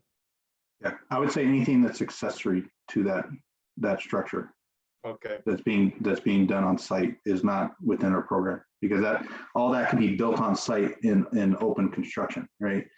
But if you're doing a dormer on site, or you're putting piggyback trusses out on site, that has to deal with the structure itself and not something that's being attached to it as an accessory use.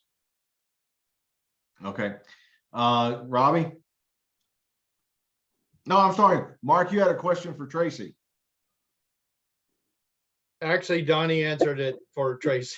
I just didn't know if Tracy actually has that in her, or any of the other tiny home manufacturers have that in their contract where they would provide a garage or something to be installed on site with the tiny home, if that was part of it. Right. No, I appreciated that because you guys clarified it. For us as tiny house builders, we're building on wheels, right? I think of when you guys are having this conversation, I keep, wrapping my brain around, well, this is more modular focused, because when you build a throw or a tiny house on wheels, I'm not connecting it to a garage, right? Now, is there tiny houses that are built like toy haulers where they want to put a toy in there? Yes, I own one, but it's built more like an RV. I don't live in it, right? So when I started to think about what you guys are talking about, when the tiny house, and there's some builders in the background that want me to make sure I say this. When we build tiny houses, they're 100% completely done when they leave our facility. When somebody comes to pick up their house, they literally with their F-350 come, hitch up with a 2 5/16 ball hitch, and they're on their way. Their insurance kicks in and they go off into the sunset. Okay, they're somewhere. Now, when they go somewhere and they park it, they need a 50 amp electric cord, and they need their septic hose, and they need their potable drinking water hose. And they take those 3 connection points and they go and connect at an RV park or at their land, where they hired a construction company to pull permits for electrical and plumbing, and they stubbed up or they ran poles, right? And they did all of that process. But as far as the tiny house goes, when it goes to wherever it's going to go, it's completely done. There's nothing left for a builder to do. There's sometimes I don't even hear from those people for 3 or 4 years until they call me to tell me that they're selling their house. So Tracy, I think that's an important point that everybody needs to know. And that is that if you're going to put it on land and you've hired a contractor to do that, what you're really looking for is a certificate of occupancy from the local building department. And that is going to take an installation of the home onto that piece of land, right? That is what the tiny home is when it's going to be attached to the land and get a CO. That's a blessing, Sam. People have been dying to get COs for Yeah, doing this properly, right? If they build their house to code, and just a good old tiny house on wheels, and they pull the permits, you can just hire as a person that owns land. I know, I'm one. I can hire an electrician today, have him run a pole, and I can drive my tiny house onto it and I can park it if my local zoning lets me. if your local zoning lets you, and then that's the other key. If it goes on you may be required to put it on a permanent or temporary foundation No problem. I'll in order to get that CO, right? correct. Now, so, and that's what we're used to right now. We're okay with that, right? Blackhawk yep. made my customers pour 2 strips for the wheels. Certain local jurisdictions said, hey, you got to strap down. Some said, hey, you need little jacks underneath the houses and strap down permanently. Hey, you need to pour some gravel. Hey, you need to pour a whole cement pad. So we've come across all kinds of local jurisdictions that tell us what to do, and we're okay with it as long as we're allowed to park it legally. Yep. All right, cool. I want to keep going around the room. Hey, Sam, I just had one thing to add to that part. Sorry. That it's along the lines of the possibility of products, right? So I bring this up because it's actually been brought up in the modular world where a factory wants to build a product up to the drywall stage and then everything else is completed at the site location. So I understand that, Tracy, you do your business a certain way, but there may be a possibility that somebody else says, I'll sell you a partial product. So we call that a stage. shell. We Yeah. call that a shell, guys. I apologize. And thank you A for shell or a educating me kit on or that. whatever you want to call it. The other Yes. piece of that, Tracy, is think about, and I don't know if it exists not yet or not, is a seller that has 6 tiny homes on his lot to sell.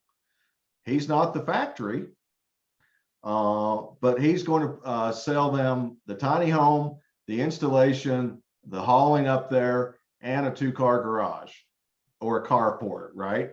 That's what we do. We see in the manufactured housing industry and modular housing industry now, and it may also pop up in tiny homes. You guys are right, because you guys are right in the sense of, yes, people are going to want to add a garage at some point. Yes. But will it connect to the foundation? Probably not. Will there be some sort of breezeway? Probably so, which will then be, local jurisdiction again. Yep, and you're exactly right. And I assume tiny homes will have a tiny shed, maybe a tiny garage.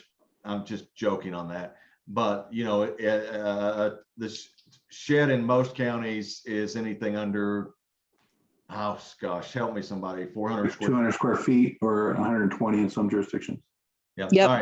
All right. Mike. One more thing, Sam, sorry. Okay, Donnie.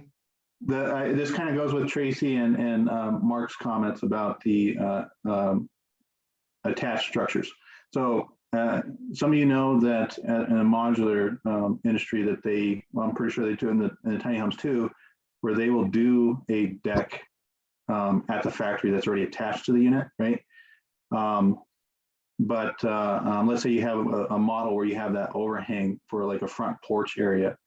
There's a possibility that portion can be AC. So let's say that you built the floor system for the porch and you had the post in place at the factory, but for some reason you wanted to complete the decking at the site location. That may be AC because especially when we start talking about wildfire mitigation, there's wildfire mitigation for decking on the exterior. That you have to comply with, right? So that there's a possibility that portion, although it's accessory, it would be an AC item. So I respect that, because the tiny house builders often will include a set of steps, a set of exterior steps that allow the people to get into their home. And so my guess is that'll fall on one of those AC lists.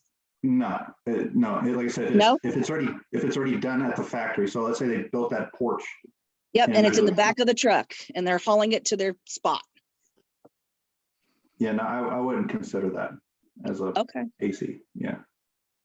No, like I said, it's just the flooring, the floor system for the porch itself is already done at the factory. And they're to complete the rest of the decking at the site location. That may be AC item. Okay. All All right, right, so sorry, Sam. let me take this opportunity to add another thing that we as staff have struggled with on tiny homes, and that is we're going to review your plans based on the location you think it's going to go. And that is going to be wind and snow, and where we struggle is with the winter design temp. But that may not be as to me, that's not as big a deal with the tiny homes. So how we educate the industry that if you want to build for worst case, if you go to Tucson in the winter, and you go to Vail Valley in the Summit County in the summer, if you want a CO, you're going to have unless you're totally in the RV mode, then you are going to have to meet the local climatic requirements for wind, snow, wildfire mitigation coming down the road, right? And thermal winter design temps. That's where we struggle with. If you want to go to a lower climate, say Springfield, Colorado, their construction design conditions are different. And so you're going to have to figure out as an industry, and I'd love to hear comments from other states that have struggled with this on how we are going to handle that. So I know I promised to go to Mike next, and then I think Nate. I do want to talk to Byron's comment in the chat. How much are all these review plans, et cetera, going to cost builders? That's Rule 3. All our fees are currently in that Rule 3 section. Please take a look at that. I've talked earlier about the fact that we did not get any money from the legislator for that. It is our plan to follow the same model going forward. If you're going to be, and here's where the tiny home industry has to take a look at this real hard too, is if you're going to be a factory and a seller, that's two separate registration processes you've got to go through. Okay. And Tracy, I understand exactly what you're saying. All right, so Mike. I just wanted to bring up, Donna, you had brought up the piggyback trusses on an AC letter, and I've had this conversation with Mo in the past. I think one of the places we need to get maybe some clarity and to be careful, because I understand that if, let's say, it's a very complicated, completely field-built roof, let's say it's all done on site, that really shouldn't fall under the MHIP program. But I also think, on the other hand, this is just my opinion, and for what it's worth, if a roof is substantially completed and you're only talking about a minority portion of the roof to be completed on site, in terms of most of it's integral to the house, and it's integral as a part of the structural securement of the house, which the language of the MHIP program says securement. I think there's a fine line there between, trying to help the installers by not throwing too much on them and excluding what I think is a truly installer scope of work. If it's an integral roof that's been majority built on site, I think that should fall under the MHIP program, because otherwise you put I think it gives them the leeway to not complete an installation, which really, in those instances, the securement has to require that roof be done. So there's some sort of language in there to draw that line, and be careful with that, because I think you're putting the process at risk by giving the installer a little bit of an out if it's majority done in the factory and it's just a minority amount of the roof on site. Yeah, so I understand the portions of the building that are needed to do a full installation. But at the end of the day, if there's something wrong with those piggyback trusses, or let's say they need to install a beam on site, do I fail the installer for having the improper material? Because the factory is the one that's ordering that material, right? The factory is the one that submitted the plans that said, this is what's needed for that structure. So it's a compliance issue. It's not an installation issue.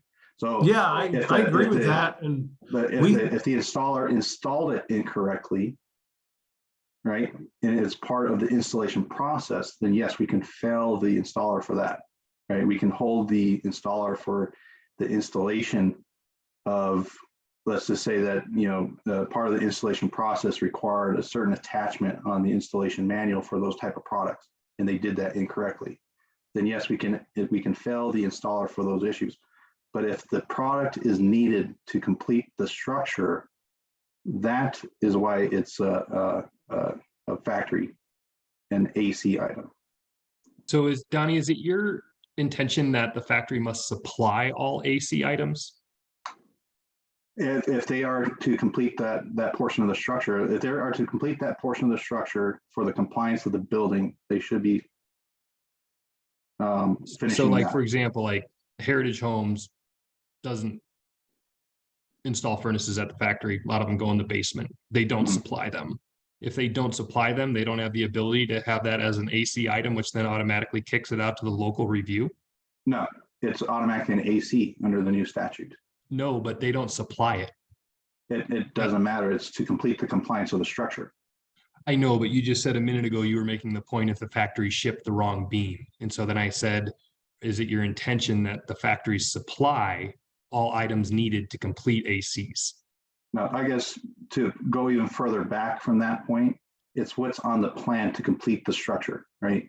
So the plans submit this material to us for approval, right? If that item was either shipped from the factory or being done at the site location, and it was the same exact material that was approved on the plans that the factory submitted to us, if that was undersized or there was some kind of product issue with that material, it is still the responsibility of the factory to make sure that it's done correctly. Even though they possibly didn't supply it. They submitted it as an approved, or what was supposed to be approved on the plans, right? So they said that when they submit to us on the plan review trusses that they're going to use, they're saying they submit us the truss packet, right? And they say, these are the trusses that are going to be ordered for this building, and this is their rating, and this is what they're compliant with, right? Right. But if that product isn't complete to that approved set of plans, I guess hold the installer responsible for it if it has nothing to do with the installation. So well, I guess that's the only point I was trying to make, is that I think in the case of an integral roof that is a part of securing the whole structure together, in the end, if it's on the AC letter, you're saying that the completion of that would not be considered a part of the MHIP program, or the proper installation of it would be, because I think it's two different things. I think that putting it on the AC letter that we are, as a factory, responsible that it's done contradicts the intent of the MHIP program, which is to ensure that you have an installation that's completely done. And all I'm saying is that in the instance of a majority factory completed roof that has an integral, like those piggyback trusses are a prime example. The way it looks to me right now, if that's on the AC to be verified completion, the installer could say, well, I didn't do that because that's not a part of the install. And I don't agree with that. I think that instance needs to be a part of the install. I think it has to be, or else that house is not properly installed by the way that our manufacturer's installation instructions would say that it was. Yeah, I think part of the issue that we're dealing with in this conversation is that by moving items to AC so that they can be reviewed under the jurisdiction of DOH versus the local, the position of DOH is that then those items become part of the MHIP factory responsibility, which is When we say something that, MHIP, we're talking about installation, right? no, So, I'm talking about the manufacturer. So for example, that you're looking to the manufacturer to make sure that those items are completed correctly. And Mike's point is that they're not the ones doing that. yeah, But if no, it's an so AC let item, me, go I ahead. guess let me try to explain this in a way that let's pretend that the piggyback truss, for instance, this instance is another box, right? That needs to be completed for that structure, right? So let's say it's a 2-box unit with a piggyback truss. Let's pretend that. When we say piggyback, are we saying like cap truss? Is that you guys Yeah, calling it? yeah. Okay, all right. So the cap trusses, let's just pretend that that's an additional component of that structure, right? Because that part needs to be installed to complete the entire home, right? And also in most, not all, just about all cases, it needs to be installed as part of the structure to actually attach the structure from unit to unit, right? So that component, if there's anything wrong with that component, it's the factory's responsibility. But because it's needed for the installation, how that product is being installed for the installation, if it's done incorrectly, that installation portion is the installer's responsibility. But the component itself, if there's anything wrong with the component, the piggyback trusses or the cap trusses, that is the responsibility of the factory. But that's why it's still listed as an AC item, because if there's something wrong with the truss that the installer can't install it because there's something wrong with the truss, the factory is the one who's responsible for making sure that that gets correct. Okay, so for the point of clarity for me, so what you're saying, Donnie, and I guess I maybe misunderstood when these things were being moved over into the AC items, it was to essentially say that you're saying that just because, let's say, like those piggyback trusses, they are integral to having the house secured. That doesn't mean, I mean, you're saying the installer could still be responsible for the actual installation, even though it's shown on the AC letter. Because I guess I was understanding that it was being moved off because that moved it into, ultimately, I'm responsible for the completion of that, not the installer. But you're saying it could be both, because now I'm responsible to make sure it met the compliance by being the right material, but they could still be responsible for it being done. They could be responsible for how it's installed. So let's say that because like I said, the piggyback truss, cap truss, that's needed for the installation, right? You can't install that product without that truss, right? So whatever the installation manual or whatever the engineered drawings or whatever the engineered product says how that needs to be installed so that you can properly attach that truss in those 2 units to one another. If that is done incorrectly, the installer would be responsible for that, right? But the cap truss itself or the piggyback truss itself, if there's something wrong with that product, it would be the factory's responsibility. Right. I have 2 clarification points with that, Donnie. So let's take, that's an item that is needed to complete a structural install, an AC item that is then used to complete a structural install. Another AC item that is not is a furnace. So if in that case, DOH, approved plans that are, 95% efficient furnace, and for whatever reason, it's not shipped with the house, it's not shipped from the factory. Some local HVAC person comes and installs an 80% furnace in the basement. Yeah. Who's responsible? So the factory is still responsible for that because unless you can prove otherwise that you can maintain the minimum 68 degrees in that home, how else would you Right. make And so that building compliant, right? yeah, So and so in that if, case, and this is where I think the kind of some confusion comes in. Is so in this case is the factory nor the installer, obviously it was designed to a certain spec, and somebody that the factory is not involved with installed an 80% furnace, but the factory is yet responsible for general contracting or monitoring the general contracting that's happening going into the basement. And that's something that's not, I think I think we might need to move to a system where we actually are able to list who is responsible for what item. You know, because the thing is, I mean, let's take the example I just had, you know, Gurdon from Idaho ships in a 200 unit apartment building that has on-site installed furnaces that you guys approved, and some general contractor installs the wrong furnace. Does Gurdon want a phone call from DOH saying you better get your butt out here and rip out 200 furnaces and put in 90% because you're actually responsible for that, when they didn't actually contract to be responsible for that? Yeah, but that contract's between you and them, not you and us, right? You're agreeing I to understand, but bill you're to the- saying that Gurdon is responsible for it. Yeah, so however the factory, you know, handles their business end of what needs to be completed at the site location, that's between them and the person on site, right? Well, I But guess at what the end I'm of the day, let's proposing just is say that, something, that's for your example with the furnace, right? Yeah. The furnace is going to be needed for the compliance of the structure, right? But Right. if they do change it at the site location, that's a plan change, right? Which means that it needs to be updated to us. So not saying that everything has to be ripped out, that plan change might be a more efficient way of doing things, right? We just need the plans updated to reflect that and that it's still compliant that way, right? If it's not, then that's where the conversation gets a little more further into what do we need to do for this product to be compliant with our adopted codes, right?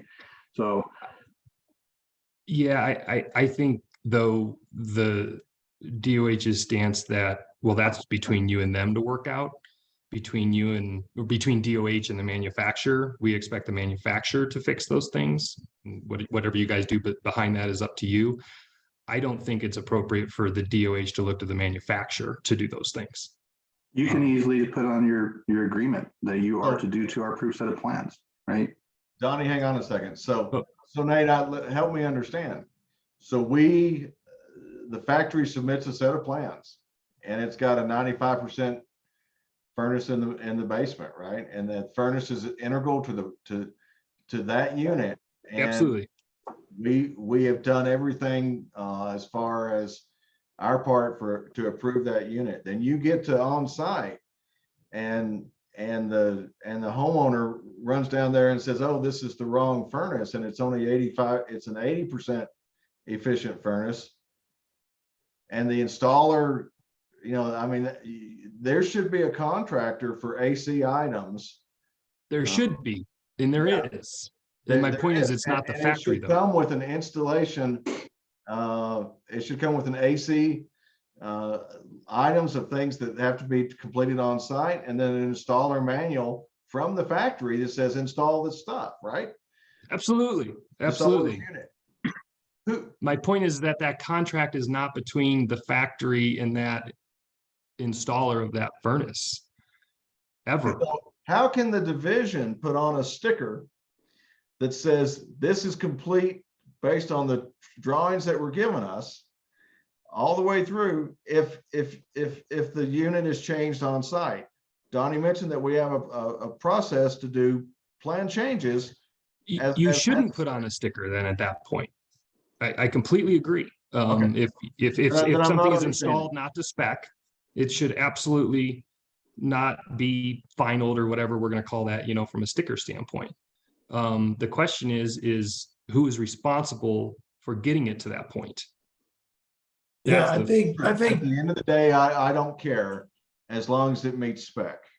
That's not Agreed. for me to resolve. Agreed. Right. Go ahead. I think Nate's point, Sam, and I know we've talked about it before.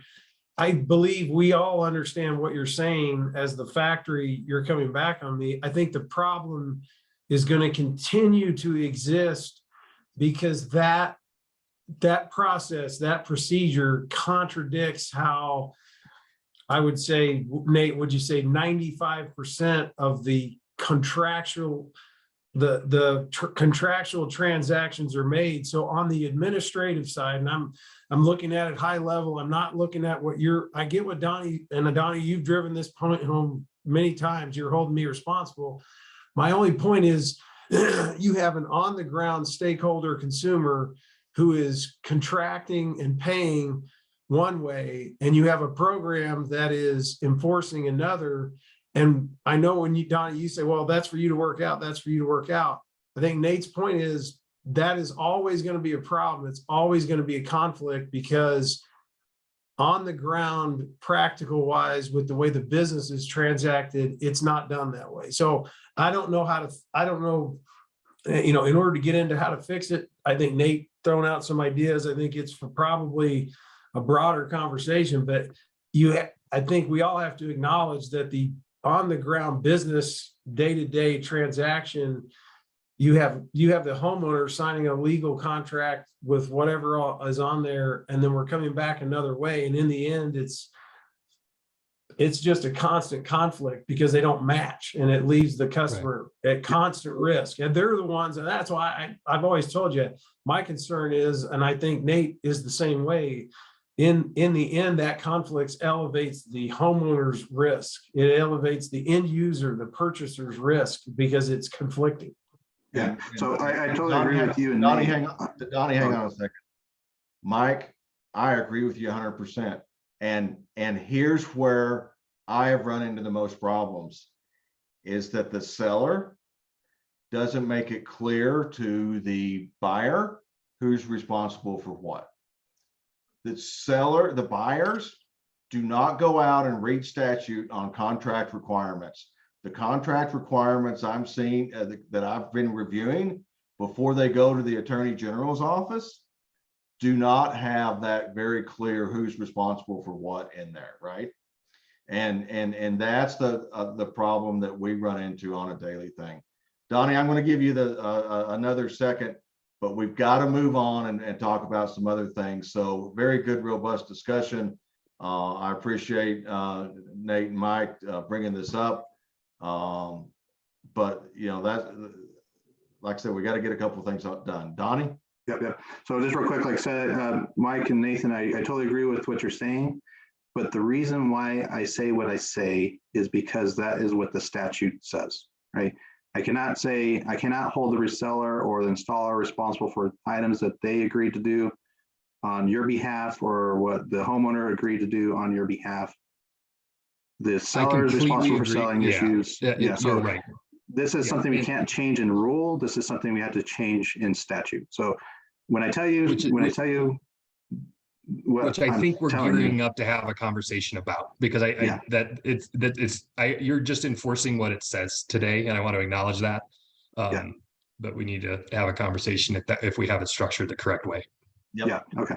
And I'm open to changing it. If the industry is shifting one way or the other, let's get on top of that and look at other options. Okay, I'm good. So let's I think everybody's hand that was up went down. I'm going to take that as a signal to move on. Again, I am setting aside dedicated time every day to work on these administrative rules. Please send me comments in email, or if you want to set up a time to call, let me know. And so let's move on. So there's a couple other key items. What time is it? It's 10:44. A couple other items that I wanted to talk about, and let's go to foundations first. Staff thinks that we ought to make a couple minor changes. What we normally do is, if it's defined in statute, we don't redefine it in our rules. But there is the ability for us to clarify if we think the legislative definition needs it. And that's what we're going to be talking about here. And on permanent and temporary foundation definitions, the bold pieces up here are what's in statute. And then we think adding a bullet under each one of those will help clarify that definition. And then for permanent foundation, what we think, so what's in statute is permanent foundation means a structure that is designed or intended to support a building from underneath keep a building firmly affixed to the ground, prevent the building from moving, and not be removed from the ground or building. And again, this is for every type of factory-built structure in the state. We think adding this sentence here, the foundation system should account for point loads of the building to the ground, prevent lateral movement and overturning of the structure, and provide frost protection. The system must be designed by a Colorado licensed design professional. On temporary foundation, legislation is very similar to what we see.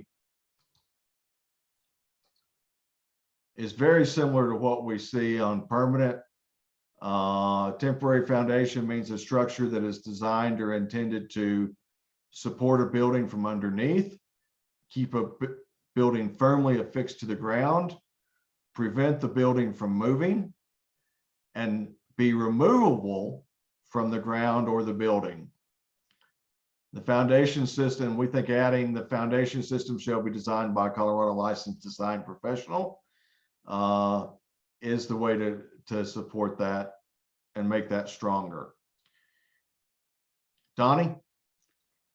Just real quick, maybe when I read this, I didn't read it right, but I think the temporary foundation should still account for the point loads of the building to the ground, prevent lateral movement of overturning of the structure. But since it's temporary in nature, I don't think it would have to be provided frost protection, because the intent is it's not going to be there permanently, right? So it's not going to, it's probably not going to get the effects of the frost protection over seasons and over the years that it would normally have on it in a permanent stage, right? So maybe we can add that first two portions there to that. So that the foundation system should account for the point loads of the building to the ground, prevent lateral movement and overturning of the structure, period. The system must be designed by a Colorado design professional. And Donnie and I have gone back and forth a couple of times just to be transparent with everybody. I mean, right here we say is to prevent the building from moving. That's in the legislative definition. And here we're saying we're adding prevent lateral movement and overturning of the structure. To me, it's a duplication.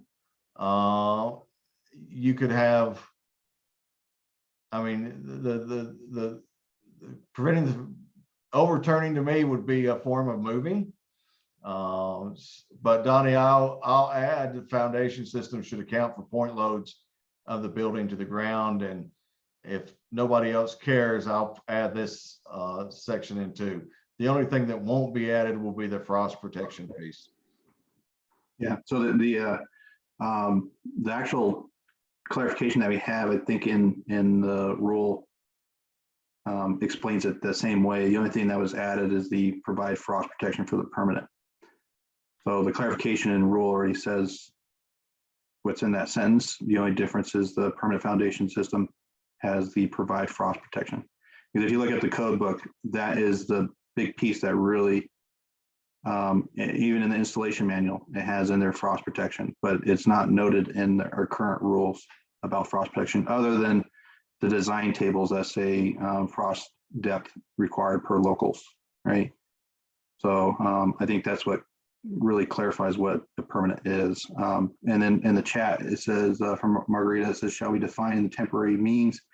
I think that's going to be a tough one because you know, I think in the NEC, there is something in there for temporary, which I think is 180 days or something like that. But temporary, in I guess in a realistic standpoint of housing, that's really up in the air because we have mobile home parks and stuff like that, that it's not permanent locations. They're temporary, but they can be there for a few years, a few months, a couple decades, who knows, right? But the intent is that it's not to be there permanently. Okay, and I, Margarita, I agree. I mean, we're taking into account HUD definition of foundations and everything else in this.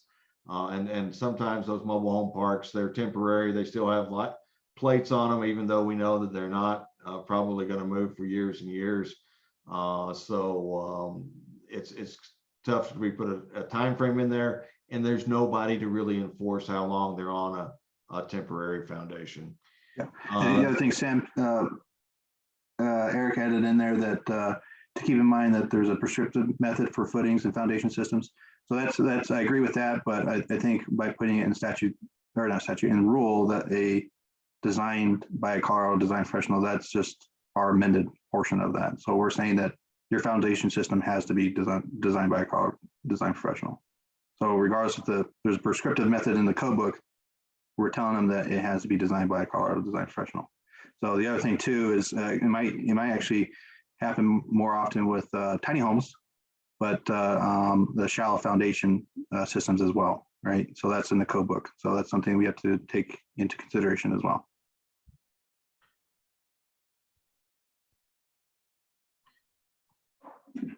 All right, good comments. Any other discussion? And you guys are going to get to see all these changes again too, so.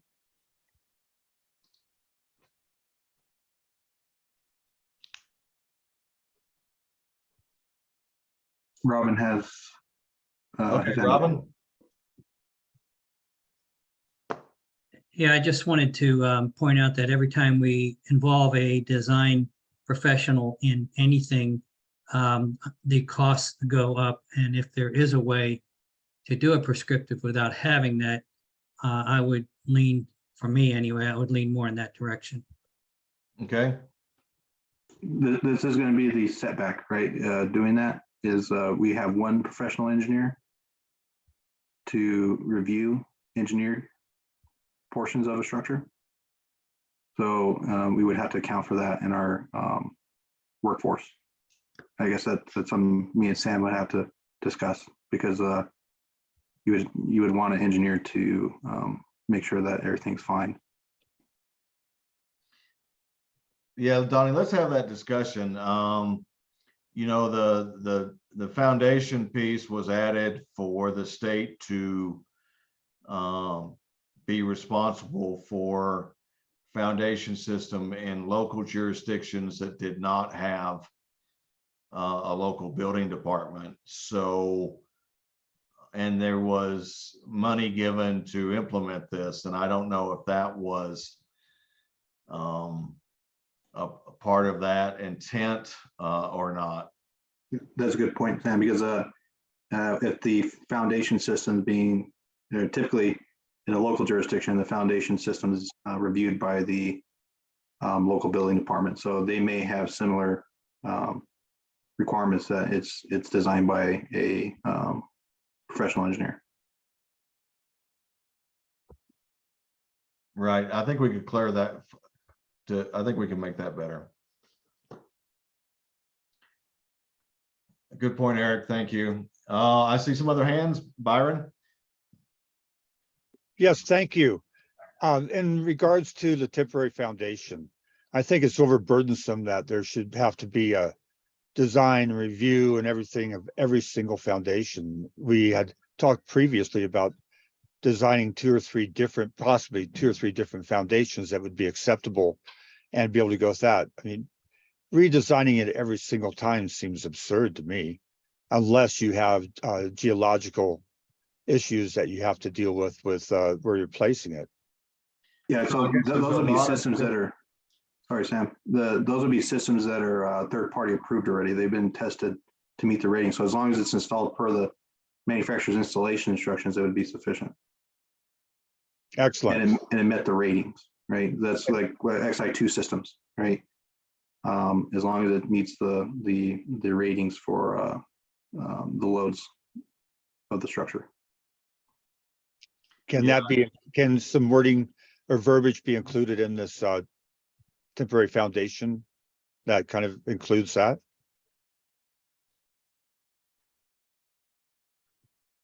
What do you think, Sam? We can add that in there.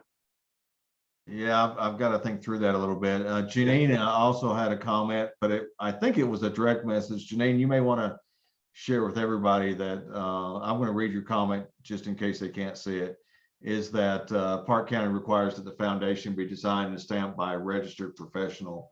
Is that a Colorado registered professional, Janine, or is that? Registered design professional, registered in the state of Colorado, so an in architect or Colorado? So that engineer. is a local government requirement. Thank you for that. Mhm. Byron, I think that the pre-approved stuff you mentioned earlier, though, in and I lost track for just a second, is that there are a lot of different geotech strata in Colorado, everything from decomposed granite in the mountains to farmland on the eastern plains. So I think one size isn't going to fit all in Colorado, but there may be pre-approved systems that the industry can share and use. And then Tim's comment, and Tim lost his mic because he changed computers. Broomfield typically requires a site-specific soils report. Yeah, that's what I was going to, which will drive the foundation design. We have extremely Hey, have fun. high expansive soils, right? Okay. That's Say hi never to them. fun. And bye. And Robbie? Oh, I'm sorry, you don't have your hand up, Robbie. Go ahead. Sorry, I was talking to my wife. Sorry. Okay. Janine? Yeah, I was thinking along the lines of the companies could look at like a master plan type of a foundation system they use over and over, and then add that site specific soils report with any design changes that's required for that location. We have a lot of builders, stick builders that do the same plan over and over and over. They use the same foundation design over and over and over. But they have to have the site specific soils report to make sure that there aren't any other changes that are needed. That might help with the cost savings. Just a thought to throw out there. All right, and Mike's comment is that, what about the out-of-state design stuff? Again, Mike, I think we'll spend some more time on that. If you guys have comments you want to send to us, let us know.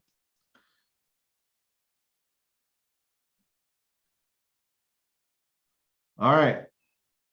The other big issue I want to talk about, any others? Okay. Any other discussion on foundations? All right. Then I am going to jump to my other slide, and that's multifamily.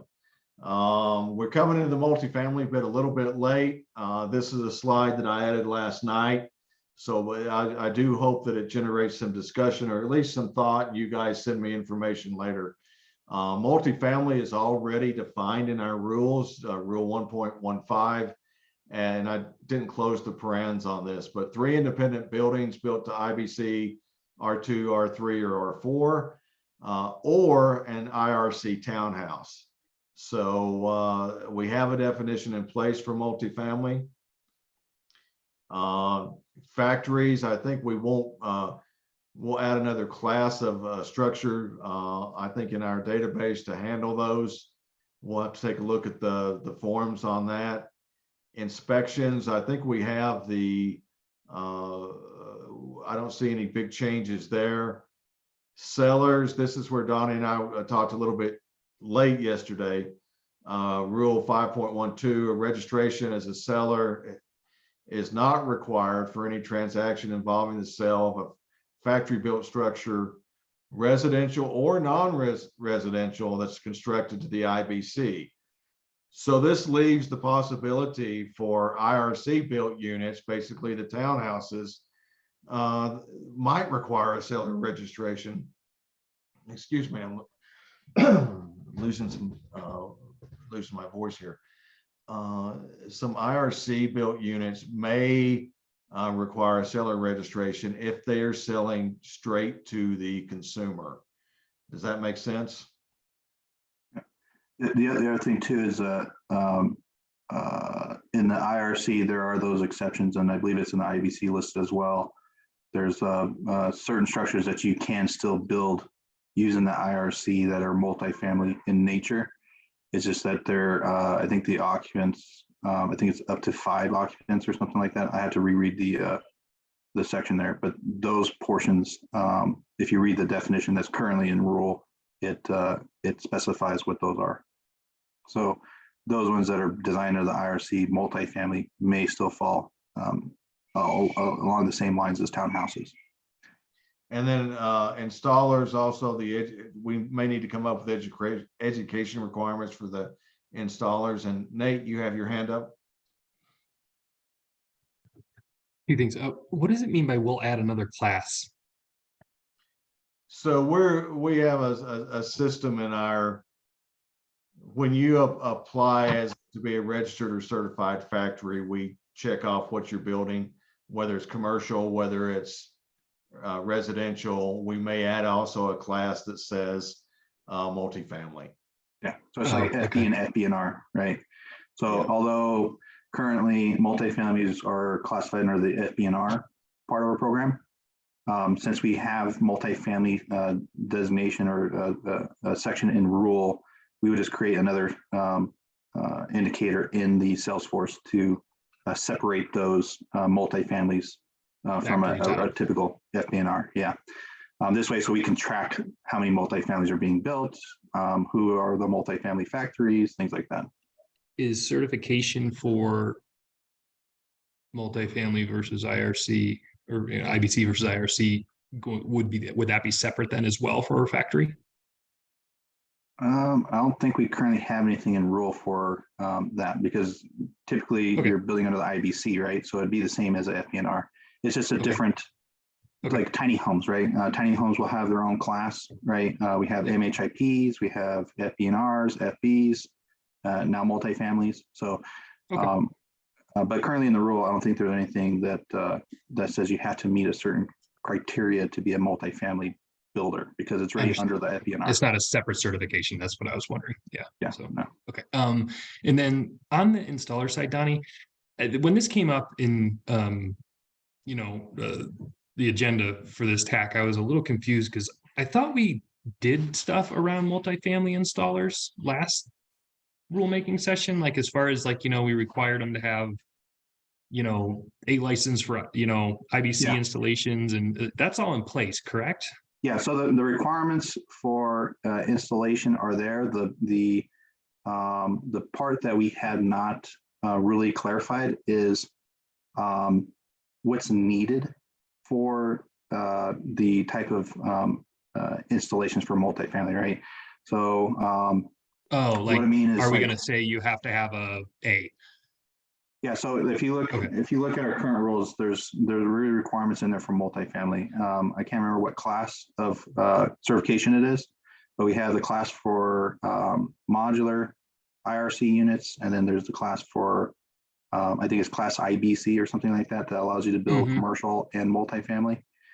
But it's actually how are we going to regulate it, right? So we have it in rule what you need to qualify for those, but we don't have a process in regulating it, and that's why we allowed factories and installers to keep doing what they've been doing for the past few years on multifamily Is structures. so the issue because you don't have multifamily as a class that you don't know, you can't connect the two together in the system?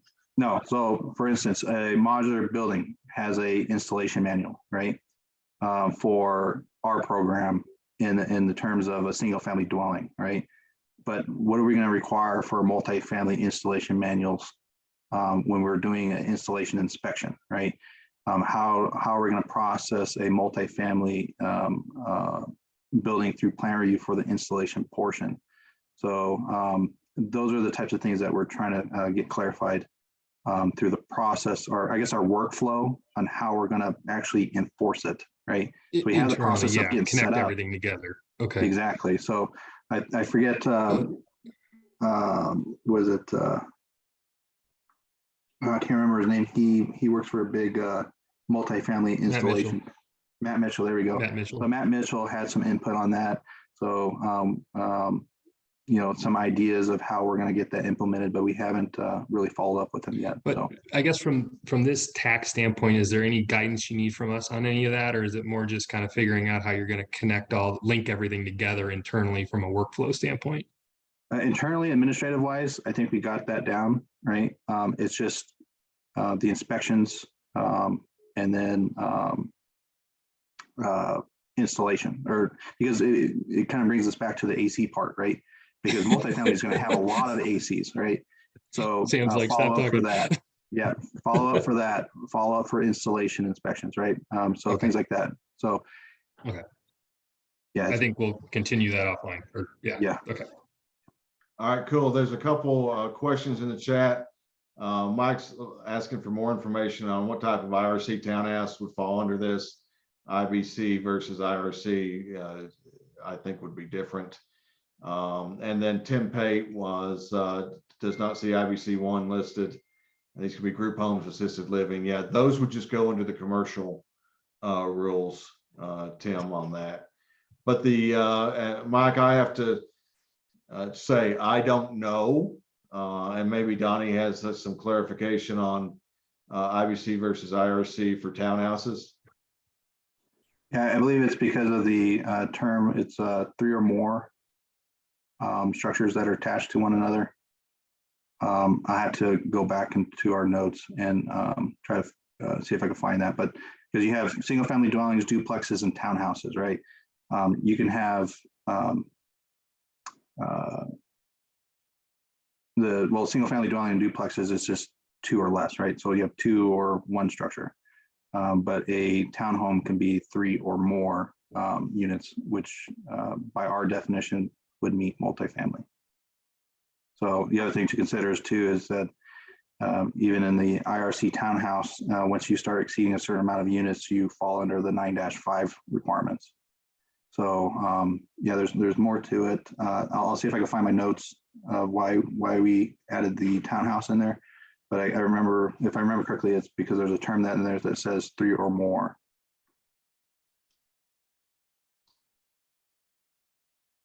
Okay. Okay, yeah, I just historically, I don't know.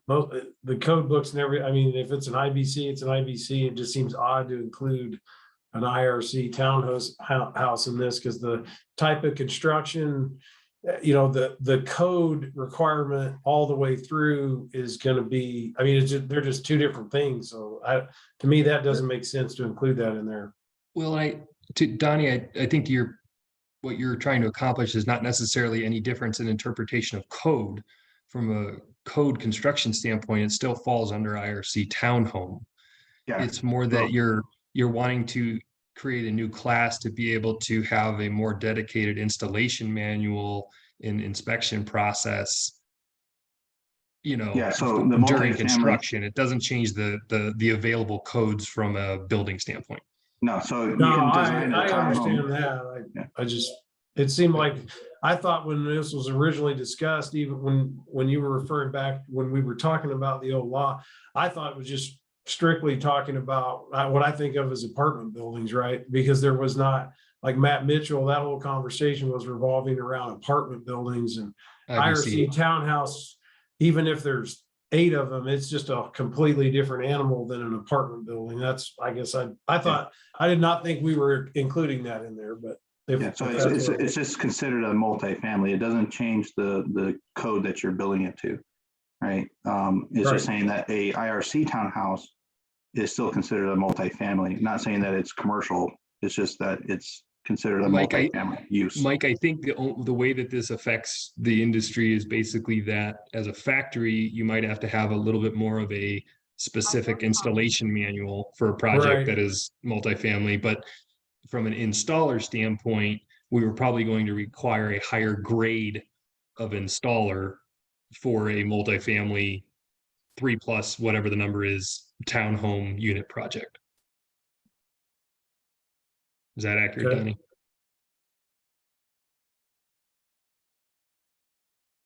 Sorry, yeah, so, yeah, since it's included as part of that multifamily, it's part of that new multifamily installation process we're trying to get clarity. But this is something we can talk about internally because if we need to make a change, this would be this change it'd be good to change it now, right? Since we are changing the rules. To me, it's always been a little confusing that we have factory built.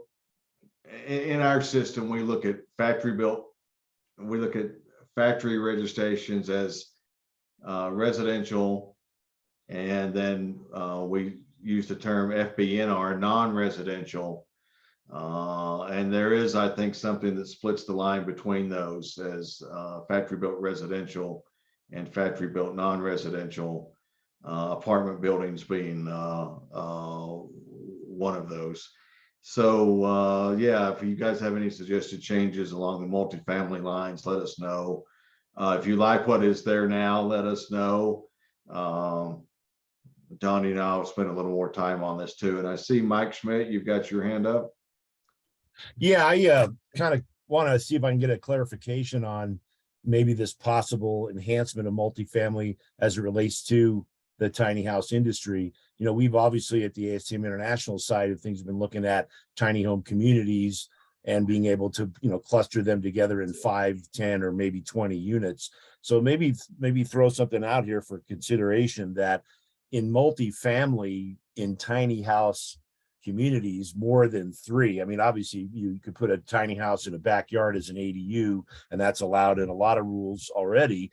But if we want to have private property owners be able to create small clusters of multifamily tiny houses that come in on wheels and could be positioned on a piece of property, tied down, and then integrated with a microgrid utility, would that classify as a multifamily project? And that could be covered under the rules that we're talking about. Because no, it won't classify as a multifamily project, but I will hit you with the fact that it may classify as a mobile home park. and we definitely don't want to do, you know, we want to have people understand that tiny home communities are different from RV parks and campgrounds. So that is one of the things that we're pursuing on the ASTM side, is to create that new classification. And again, I don't know whether or not that would come under this multifamily heading. If there's individual tiny homes going into a development, and I very briefly talked about this about a month back, and do we need to define a community or a development in our definitions, and nobody nibbled on that. So it's still out there if we want to do that. But yes, a tiny home village, and we're even seeing mixed use stuff, Mike, and that's the other one of my things that keeps me up at night. We see an RV/mobile home park that has 10 mobile homes in it and 20 RV campsites. And so that mixed use stuff starts crossing the lines where you see multiple types of stuff pop up. We are going to have to be, I think, educate the industry on what is a mobile home park too, and I might add a slide next time on that for those that are interested in what a unit looks like. I'm also, and there was a earlier comment, actually before we hit record, I think, on and I think it was Robin that mentioned this, that some jurisdictions are starting to approve tiny homes as accessory dwelling units and as a different housing type altogether. I've always, in the back of my mind, tried to look at tiny homes as the ability to be an accessory dwelling unit. And that's why it may have to go on a temporary or permanent foundation in order to satisfy the local jurisdictions. And that's a good point too, Sam. And, you know, part of this real challenge about creating affordable and attainable housing is we need an alternative to plan unit development processes. We know that municipalities and county governments and developers, you know, have been using PUD processes for decades, yet they're very high cost. They take a long time to achieve, millions of dollars. And at the end of the day, we don't have affordable, attainable housing. So the idea here is that there could be an alternative on private property doing tiny home community developments where we've got a multifamily approach, but at a far less cost impact. And so this is one of the areas that we're pursuing at ASTM International, is to come up with that alternative. So it's kind of a third rail of housing development. So again, as I indicated before last month, when we did have this conversation, that as soon as our group gets our initial foundation model in place, and we're going to have our second meeting. We had one in December. We'll have another one next month. We're moving faster as we can, but we'll try to get some of this input to the TAC as fast as we can. So The other thanks. thing that I want everybody to keep in mind is that we did add a definition for transitional a transitional community that is that could be with encapsulated units, whether it's tiny houses or tiny homes, and how with a community facility in there someplace or. That was great, Sam, because that addresses the emergency and transitional housing needs in the market. And I'm floating that around as widely as I can in the Division of Housing and to the nonprofit community that's dealing with that type of stuff. And Tracy and I have had several good discussions on that. So I think we need to keep trying to flesh that out, but at least we have a definition in there. So I see a couple other hands going up. Janine, let's go to you next. Yeah, I just wanted to reiterate or clarify basically on your definition, your rule 1.15, where you say IBC R2, R3, or R4, or an IRC townhouse. The difference in that and why you needed to put the IRC townhouse in is because IRC townhouses have a fire separation of 1 hour between the units. Once you get into the IBC and separate property lines, it becomes a 2-hour requirement. So it was necessary to include the IRC townhouse, and I just wanted to clarify that because there were questions about it earlier. Thank you so much. Donnie? Yeah, just real quick, and then I think Tracy has her hand up as well. But I was just thinking about it, Mike, that you're talking about these community living areas. I think we have to look at the definition of the tiny house or tiny home again, because and I was thinking about it. I was like, because there's a possibility that you can build sleeping units, right? Tiny home sleeping units, and have like a shared community area where you have shared bathrooms, shared kitchen areas, things like that, right? Using tiny homes. But the problem is, it depends on what the statute says. So if the statute is saying that the tiny home is a dwelling unit, well, you can't have a sleeping unit tiny home, right? Because it wouldn't be considered a tiny home. It would be considered a sleeping unit.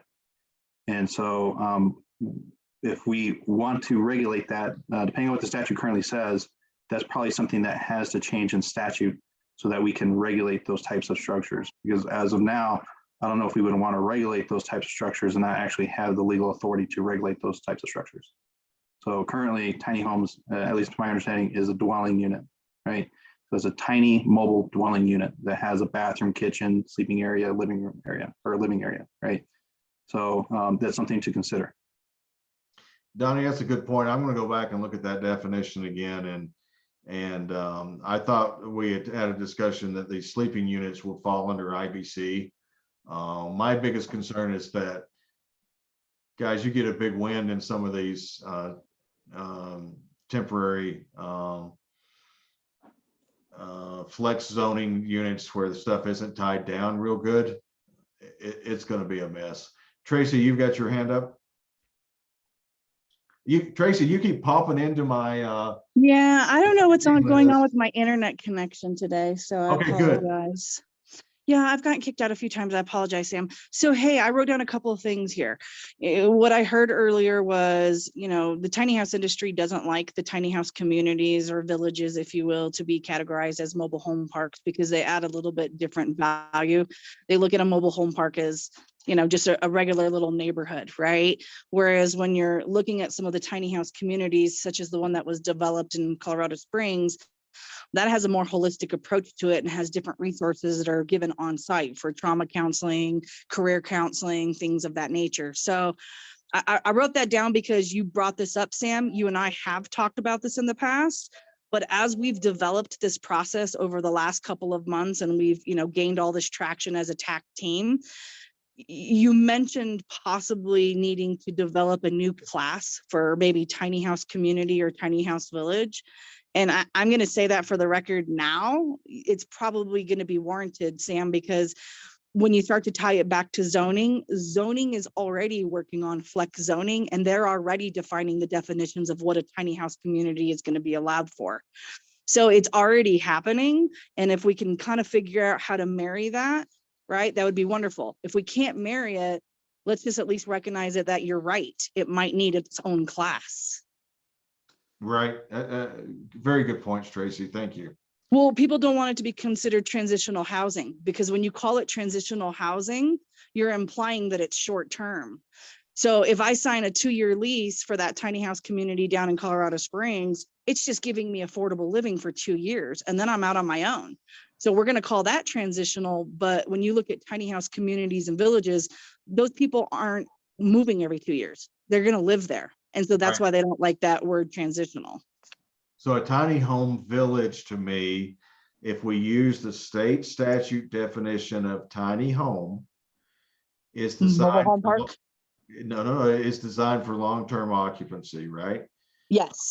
And the flex zoning, you're at the risk of, if I understand flex zoning right, you're at the risk the city may change that zoning at any point in time where it sees fit. Right? So the tiny home village, if it is a permanent occupancy tiny home, or even and I struggle with this a lot, is that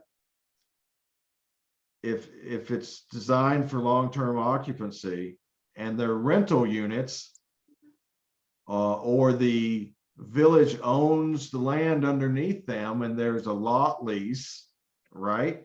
Yep. Land, then it's going to fall underneath the mobile home park program. And that's called out in the legislation.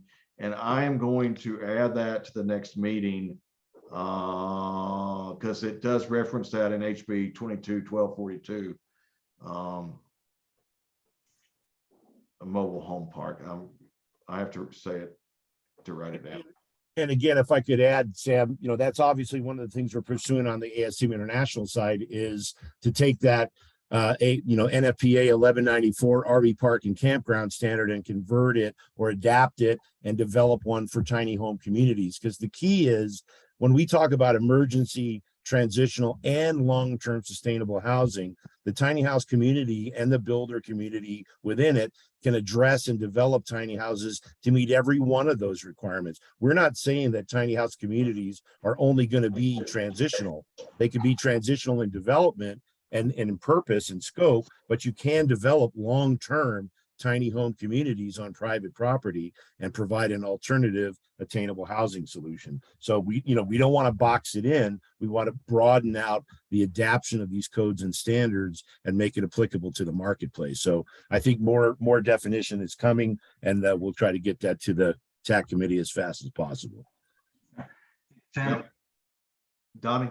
yeah, I just want to throw out there, I really think it's important we get our terminology aligned, because when we say tiny homes and tiny houses, right, they're being used interchangeably, but in reality, they're two different products. So Tracy, when you say that the communities or the locals are already putting things in place for tiny houses, we want to make sure that they're talking, you're talking, but you want to make sure that what you're reading is specific to the tiny home product that we're building right now, right, through TAC.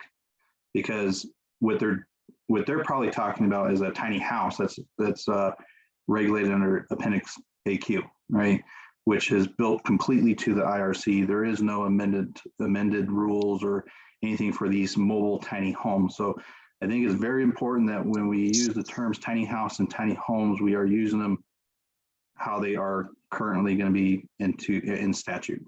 So, well, and this program was really all developed around the wheels, right? Tiny house on wheels. That's what kind of where it's at. And so when it comes to some of the local jurisdictions and the flex zoning, some of them are writing in the terminology of tiny houses on wheels. And that is one of the things that has prohibited us amongst zoning to be able to legally park for many, many, many, many years.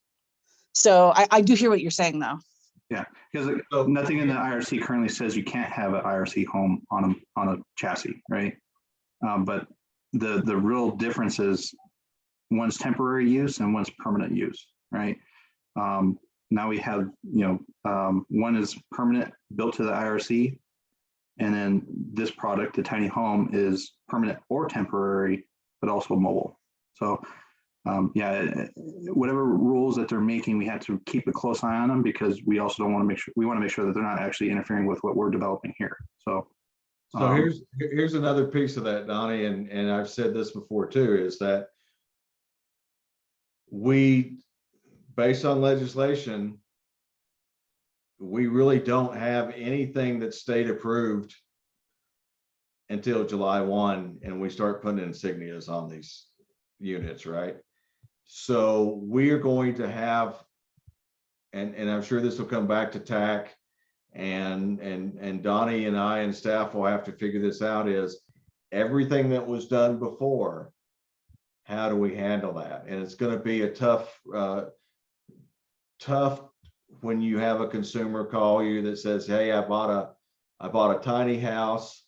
It was brought out to my property. I put it on jacks. I tied it down, and my local building department won't consider it an ADU. And so we are going to struggle with that for years coming down the road. We're trying to design a system now going forward, and that our rules going forward, there's no grandfathering of stuff that's in. It's going to be up to the local building department on how they handle these things. Tracy, you've got your hand up again. Sorry. No problem. Those were let me just take a look at the next slides that I've got, but I think that was pretty much it. I did add this one slide on the changes. As we talked about already under definitions, we're still struggling with on what to call AC. I edited the transitional housing community piece just a little bit. Take a look at the red line version. Again, it's still, I think, in my mind, a work in progress. We clarified 4.13 plan approvals are granted to only one factory location, and added a 414.3 on lot models allows homes to be moved in a development without a new set of plans. We've been doing that informally, I think, but I think we wanted to add that to the rules. And then, okay. Before we start wrapping up and looking at, we're down to here now, right? Other rule cleanup. We've at least talked a little bit about all these other things, but please, TAC members, between now and next Tuesday, let me know if there's any other changes you want to be brought up formally into the discussion. We've still got a lot of work to do. But we're kind of running out of time. Does anybody want to have any other discussion today?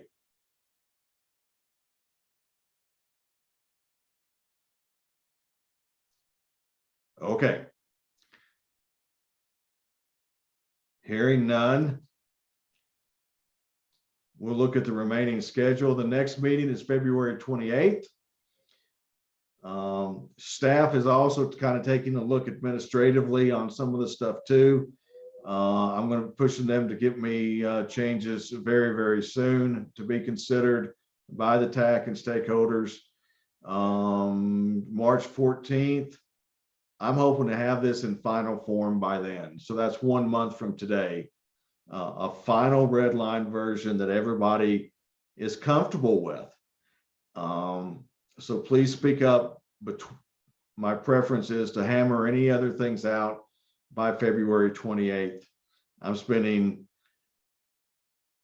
80% of my time on administrative rules between now and the rest of the until we get this finalized, right?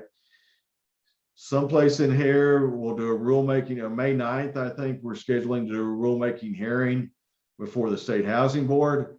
That's when I will present the recommended administrative changes. And then the stakeholder industry will have an ability to comment on that, and the public at large will have the ability to comment on that. You guys can certainly make comments there too, but I hope that we are to a point well before then, by March 31st, no later, because that's when I have to file the rules with the Attorney General's office before they go public. That you guys, that we've worked everything out. Does that make sense to everybody? Okay. Any questions, comments? I did not change the slide. Apparently, the next meeting is February 28th.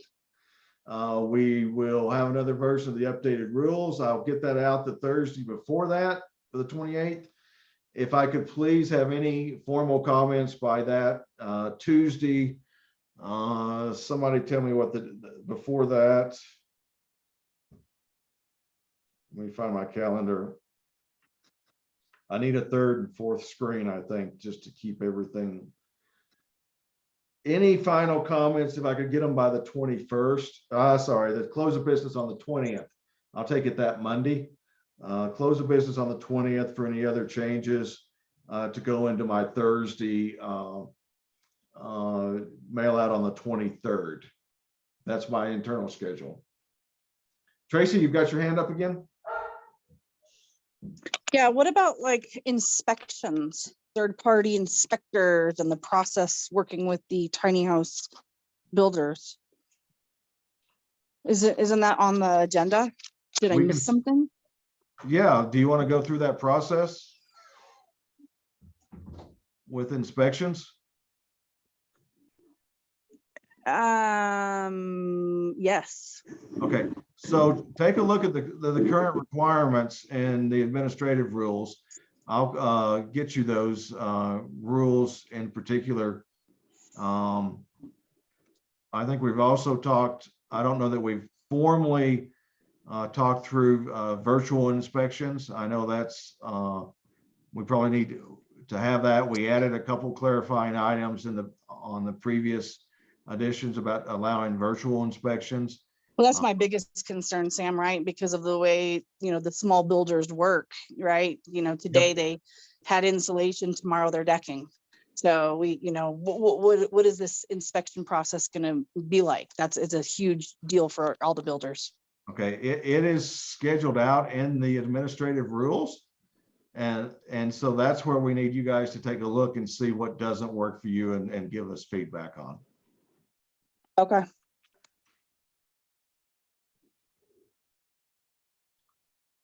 All right. Any other questions or discussions? Sam, for the virtual inspections, it was discussed in the past meeting, because I'm not sure if I made that one. On what? Say that again? Virtual inspections, was that discussed in the previous meeting? Wasn't discussed in detail. I mentioned that we added it to one of the rules, and I don't remember which one it was, but no, I don't think you were there. Okay, so that's probably something we do need to talk about, just because there's more to it than just having a phone or a device and walking around. So we had this discussion in the past with another person about allowing that type of inspections, but not really getting any kind of actual process of how they're going to do it. And so we didn't allow it. But maybe we should talk about what we should have in place for those types of inspections, kind of like a QA process, right? Right. How are they going to do the inspections using virtual? Are they, maintaining proper safety protocols at the factory while they're walking around with the device, right? Because I think talking with another person about this type of inspections, you also want to make sure you're following OSHA rules too, right? You don't want somebody walking around on their own, looking at a device. Even when I did it with HUD, right? I was trying to pay attention to what HUD was asking me while looking at the building. And I definitely wasn't seeing what they were saying because I was looking at the camera, walking around and listening to what they were saying, right? So there's safety protocols you want to make sure that you're complying with too, right? Because the last thing you want is that factory personnel getting injured, walking around with those devices, and then, doing that whole process. So some things that we should probably get in depth, I guess, about. Okay, sounds good. Nate? Quick comment there, and I don't have a lot of experience at all. I haven't had any conversations on this, but I do know that there were lots of building departments that switched to virtual inspections during COVID. And I just don't know if Janine or Tim or anybody has any feedback about how that worked.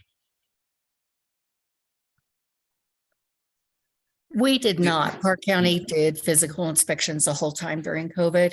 I know that Thornton and Tim would know if they did virtual, but Park County did not, but a lot of the Front Range jurisdictions did. Yeah, I just feel like there's probably something to be learned there, just from a perspective standpoint. Eric, Tim, any comments on virtual?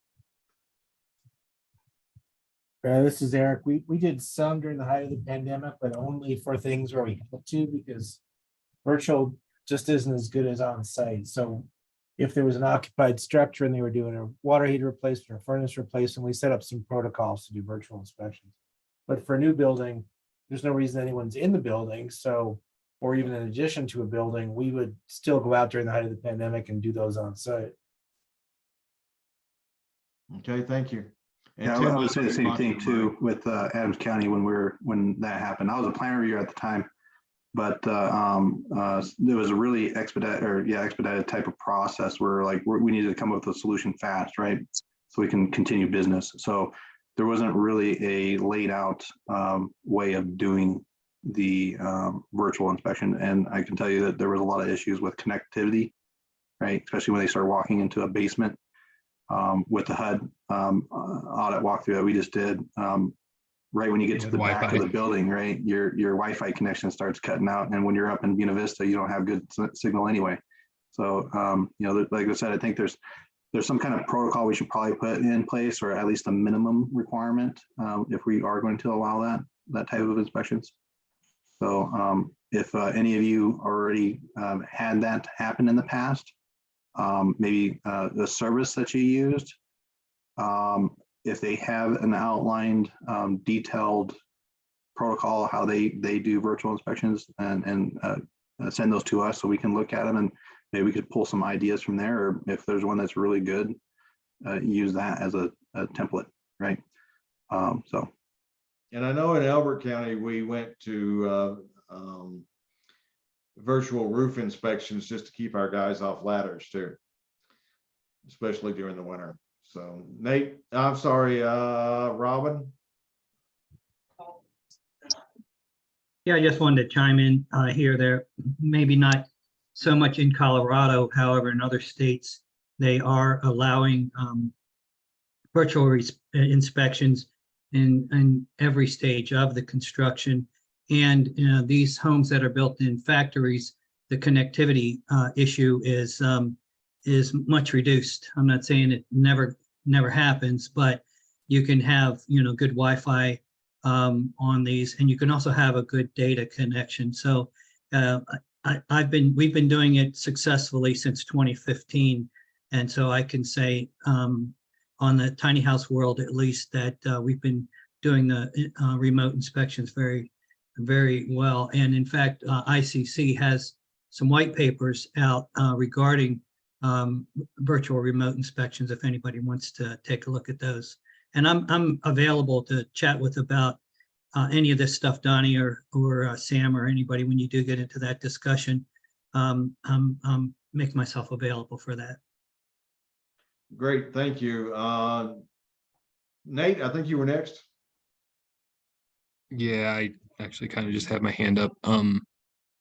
I think the other aspect to the virtual is not so much the quality of the inspection. I'm not saying that's not important, but also the availability of inspectors there's a availability issue, which we can also, when we'll get to it, and we talk about third-party inspections and authorizing that process and all that kind of thing.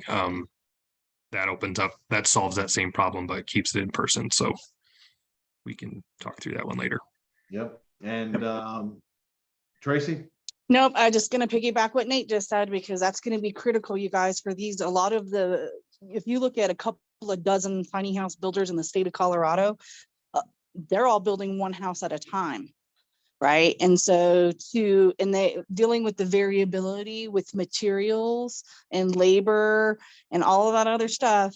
I'm not saying that we're not accountable, just like the big, Claytons, right, Nate, or these big Richmond. I'm not saying we're not accountable. I'm just saying it's a different process for us if we're waiting because there's no availability to get somebody in now, right? Like we're ready to get inspected now. I would love to ask Mark. Mark is with NTA. They do third-party inspection services at factories. Mark is showing up at an individual tiny home builder manufacturer, something that is, you think, even possible for NTA? Or is the tiny home manufacturers going to be relying solely on the DOH inspectors because their scope of work is not large enough for the third-party inspection companies? So is Mark still here, or has he left the building? All right, I'll queue him up for that, Nate. Well, that's why we rely as the builders on the third-party inspectors, because they document all of our builds with pictures and video and inspections. And they also come to our facilities so many times a year to inspect our facilities, processes, and things of that nature. So, the way we have it set up, I'm just hoping that we're going to get very close to mirroring it, because if not, it's going to be painful for the builders. Right. Donnie, do our regulations dictate how the third-party inspection companies do their inspections? Yeah, I mean, we don't want to, Do we tell NTA that they can or cannot use video inspections if they, if they're doing their in-factory inspections like they do? Do our third-party inspection approvals go that deep? No, we don't have anything that says you can or cannot do them. But when you're, Yeah, I guess that's all I have. We don't have anything that says that, right? But it's just our policy that we don't do the only thing virtuals. To Tracy's point, is the only thing is that sorry, I don't know if Tracy was saying that a second ago, but the only thing is that third party has to be an approved third party agency, and that is a DOH approval. But that might get then into the weeds of how they complete their inspections. But right now, we don't dictate how they complete them.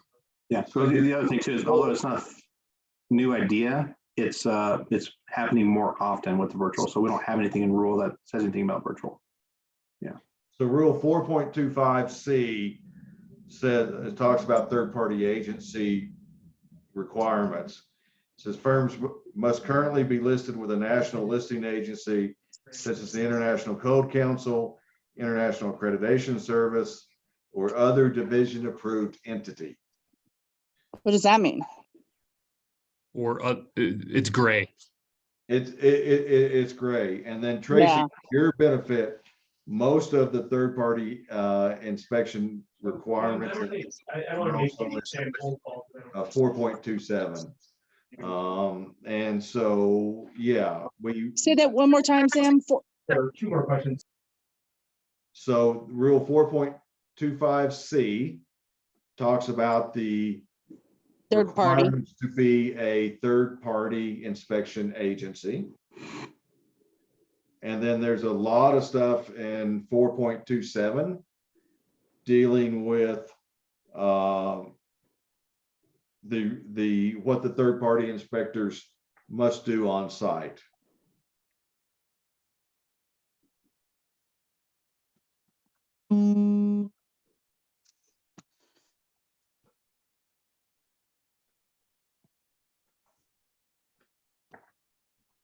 Okay, Tracy, one thing to think about too is the availability is going to be, it's going to defer too. So although you might need them daily, depending on who's doing the inspection, Division of Housing or a third party, you're still relying on their availability.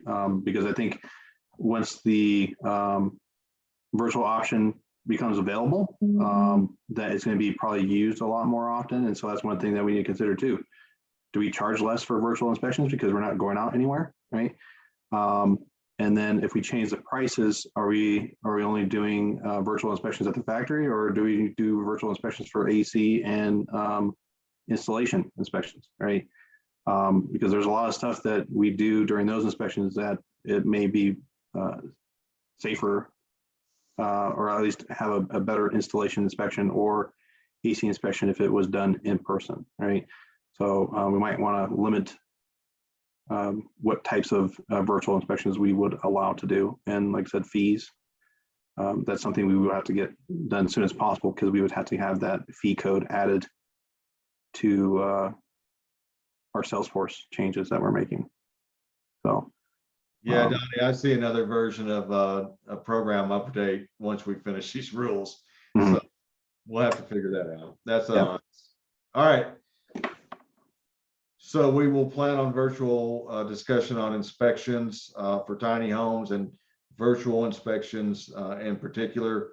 Also on us, as Donnie and I, we need to do our fee comparison and be able to present that pretty quick. And I know that Tawny was going to get us some data. I'll ping her and see where she is on that stuff too. And it looks like we are losing a few people as we go through here. I want to thank everybody for their time. And we'll see you on February 28th. Does that sound good? Sounds like a plan. Good job, Sam. Appreciate it. Thanks, Donnie, for your input, sir. And Nathan. Hey, Mike, can you send that the message that you sent in the chat? Can you send that information to Sam and I? Yeah, big time. I actually put it back out to everybody, and then I'll put it back into the panelists as well. Oh, no, I was going to say, just email it. Can you email it to us? Yeah, can you? Oh, yeah, email it? sure. Yeah, Absolutely. thanks, Mike. You bet. Thank you. Thanks. All right, cool. Thanks, everybody. Have a great day. Happy Valentine's Day. And we will talk to you on the 28th, if not before. Jim, if you want to end the recording, you can.